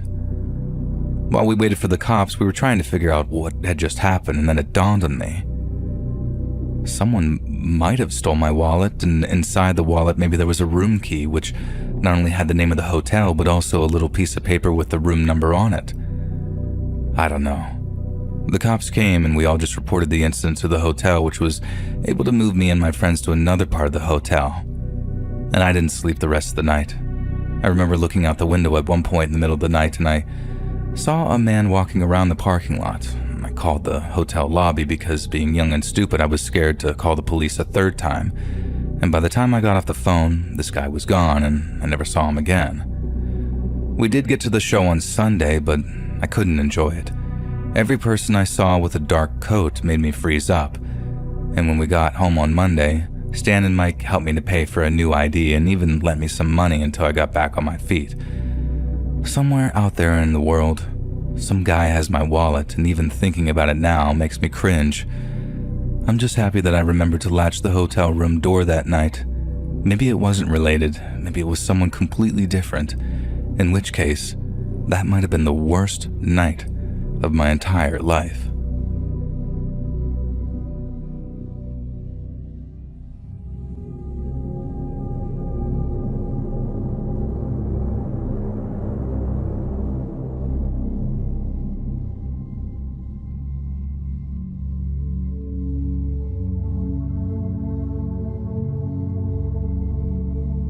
The story I'm sharing with you today took place around 10 years ago. I've always been a huge sports fan, from watching my favorite teams or playing sports throughout high school and into college. As a summer job during college, I became an umpire for a softball rec league. Baseball was always my best sport, so I figured my game knowledge would transfer easily to umpiring, and from what I remember, I think I had to take a brief course to be qualified to ump, but there were no other qualifications other than experience within the sport and maybe a high school diploma or something. The league was desperate for help, so I was brought on right away. And this story takes place literally while I was umping my first game. Everything seemed to be going well. I shook off the first game jitters and was settling in. The game itself was back and forth, and we hadn't gotten any arguments or comments from players or fans. Fast forward to the final out of the game, and there is a close play on a catch in the short outfield, and I immediately called out. Now, from my angle, it looked like the ball was trapped in the glove and caught for an out. I was pretty sure that I got a great look at it, which is why I made the call. And at the same time, the head umpire called safe and waved his arms, saying that there was no catch. And both teams are yelling and looking for clarification, so the head umpire comes up to me to discuss it. Again, this is the last out of the game, and the head umpire says that he had the best angle and that we're going to have to stick with his call. Being my first game, who was I to argue? So I just let him make the final call. He then told me that I should get out of there quickly because people were probably going to be upset, and that he would try to take some of the heat off if needed. We clarified the call and stuck with safe, which allows a winning run to score, and the team that had the call reversed was beside themselves. They were screaming, jumping up and down, and rushing onto the field. I immediately head to my car and get out of there as fast as I possibly can. I don't really know what happened, but remember some of the things being shouted at me as I made my way to my car. Now, I'm a very anxious person already in my daily life. It's something I've tried to deal with and also been medicated for. I couldn't stop dwelling on the game and how upset the people were, and as hard as I tried, I wasn't able to shake it out of my mind. It was consuming my every thought, and I couldn't focus on anything else. I knew the best things were allowing time to pass and distracting my brain with something else. I decided to try and run some errands to preoccupy my mind and distract myself. I grabbed some groceries and snacks at my first stop, and as I got back to my car, I could barely get into my driver's side door. The truck parked next to me was so close that there was barely any room for me to get in. It was a black truck with some rust, and it had one of those stickers of the cartoon character peeing on a sports team logo. The dashboard was also a mess, and I mumbled something under my breath as I tried to get into the car since I was already in a bad mood. Next stop, Barnes & Noble, to grab a few books since it was close to the grocery store. Looking around the store did help temporarily get my mind off of things, and I grabbed a few books that were on sale that I figured I could start later that night. Now, for some reason though, I couldn't shake the feeling of being watched. As I was reading the synopsis and walking through the aisles, I had this uneasy, tense feeling, but agreed that it was my anxiety taking over and manifesting itself into different forms. I walked back to my car, got in, and as I got ready to leave, I saw that same black truck was parked across from me in the parking lot. Weird, I thought, but no one was in the car, so I chalked it up to just simple coincidence. I grabbed some food, just wanting to get home and curl up on the couch and watch a movie. I got home, closed the blinds, put my phone on the other side of the couch, and turned on the movie Clue and just started eating. About 15 minutes into the movie, I heard a loud noise. It sounded like a car door, but the sound was so loud that it sounded like the door fell off the damn car. 5 minutes later, I heard the same noise. Annoyed, I got up to look out of the blinds, and there was a truck parked directly across the street on the curb in front of my driveway. I rolled my eyes thinking like, well, I guess I'm not going back out tonight, so I don't have to worry about backing out of the driveway. I headed into the kitchen to get more food and felt like I heard it might be raining outside. I didn't think there was supposed to be any rain. I thought that was kind of weird, and then the rain turned into hail, and it sounded like it was smacking off my roof. I looked out the back sliding glass door, and the motion light turns on, and I see no rain, and the noise also stops. I headed to the front door, opened it, and saw that a person was standing at the truck, aiming something at my house. I immediately slammed the door shut and ducked for cover. I called the police and let them know what was going on. They stayed on the phone with me for a while, but it seemed like it was silent outside. Then I heard someone yelling outside my house, but I couldn't make out what was being said. I screamed out that the cops are on the way, and then heard the man say something about being lucky. I look out the window, and the truck door slams and starts to peel off. I immediately turned my cell phone to video and actually was able to grab an image of this guy's license plate. I tripped over myself trying to run to the door after the car had started and began moving. I zoom in as much as I can on the back of the truck as it screeches down the street, and I run back inside the house waiting for the cops to arrive and try to rewatch this video to see if I can actually get the plate. As I'm playing back the video, I noticed the same sticker that I saw on the black truck from earlier that day, and my heart felt like it skipped or momentarily stopped. I don't know if I was having palpitations or a shot of adrenaline in my system. It all clicked that it was someone following me around from the game earlier. Some deranged lunatics took adult sports way too seriously. I couldn't believe that's why they were following me and why they were screaming and shooting outside of my house. I was able to figure out the license plate, or at least what I thought was an accurate license plate in the video. The police arrived shortly after, and I filled them in on all that was transpiring and what I thought happened, and gave them a vehicle description and also a copy of the video. They had to calm me down a few times as my anxiety was causing me to stutter and shake. They were extremely nice and seemed like they took that threat seriously. The cops did an inventory of the damage to the house and came back to me and said that thankfully it looked like it was only paintballs and maybe a pellet or a BB gun as well. There was paint, but it also looked like some small indentations on the siding that would have been made by a BB gun or something similar to it. It made me feel better, a little bit, that someone wasn't shooting an actual gun at my house, but it still took me a very long time to get over the incident. I never heard anything back from the police, which I thought was surprising, but I'm honestly glad that I never have to deal with the person or that interaction ever again. After it happened, I just wanted to forget and not have to deal with that person or an escalation of the incident ever again, and I never officiated any other game. These days, I just stick to pick up baseball or open gym nights with my friends.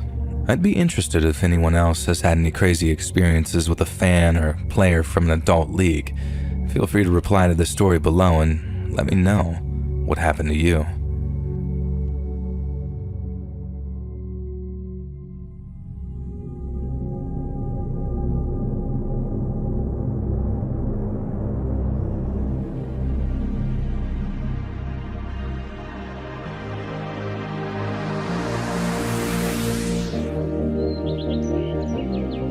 Hey friends, thanks for listening. Click that notification bell to be alerted of all future narrations. If you get a story, be sure to submit them to my subreddit, r/Let'sReadOfficial, and maybe even hear your story featured on the next video. And if you want to support me even more, grab early access to all future narrations for just $1 a month on Patreon, and maybe even pick up some Let's Read merch on Spreadshirt. And check out the Let's Read podcast, where you can hear all of these stories in big compilations and save huge on data. Located anywhere you listen to podcasts. Links in the description below. Thanks so much, friends, and I'll see you again soon.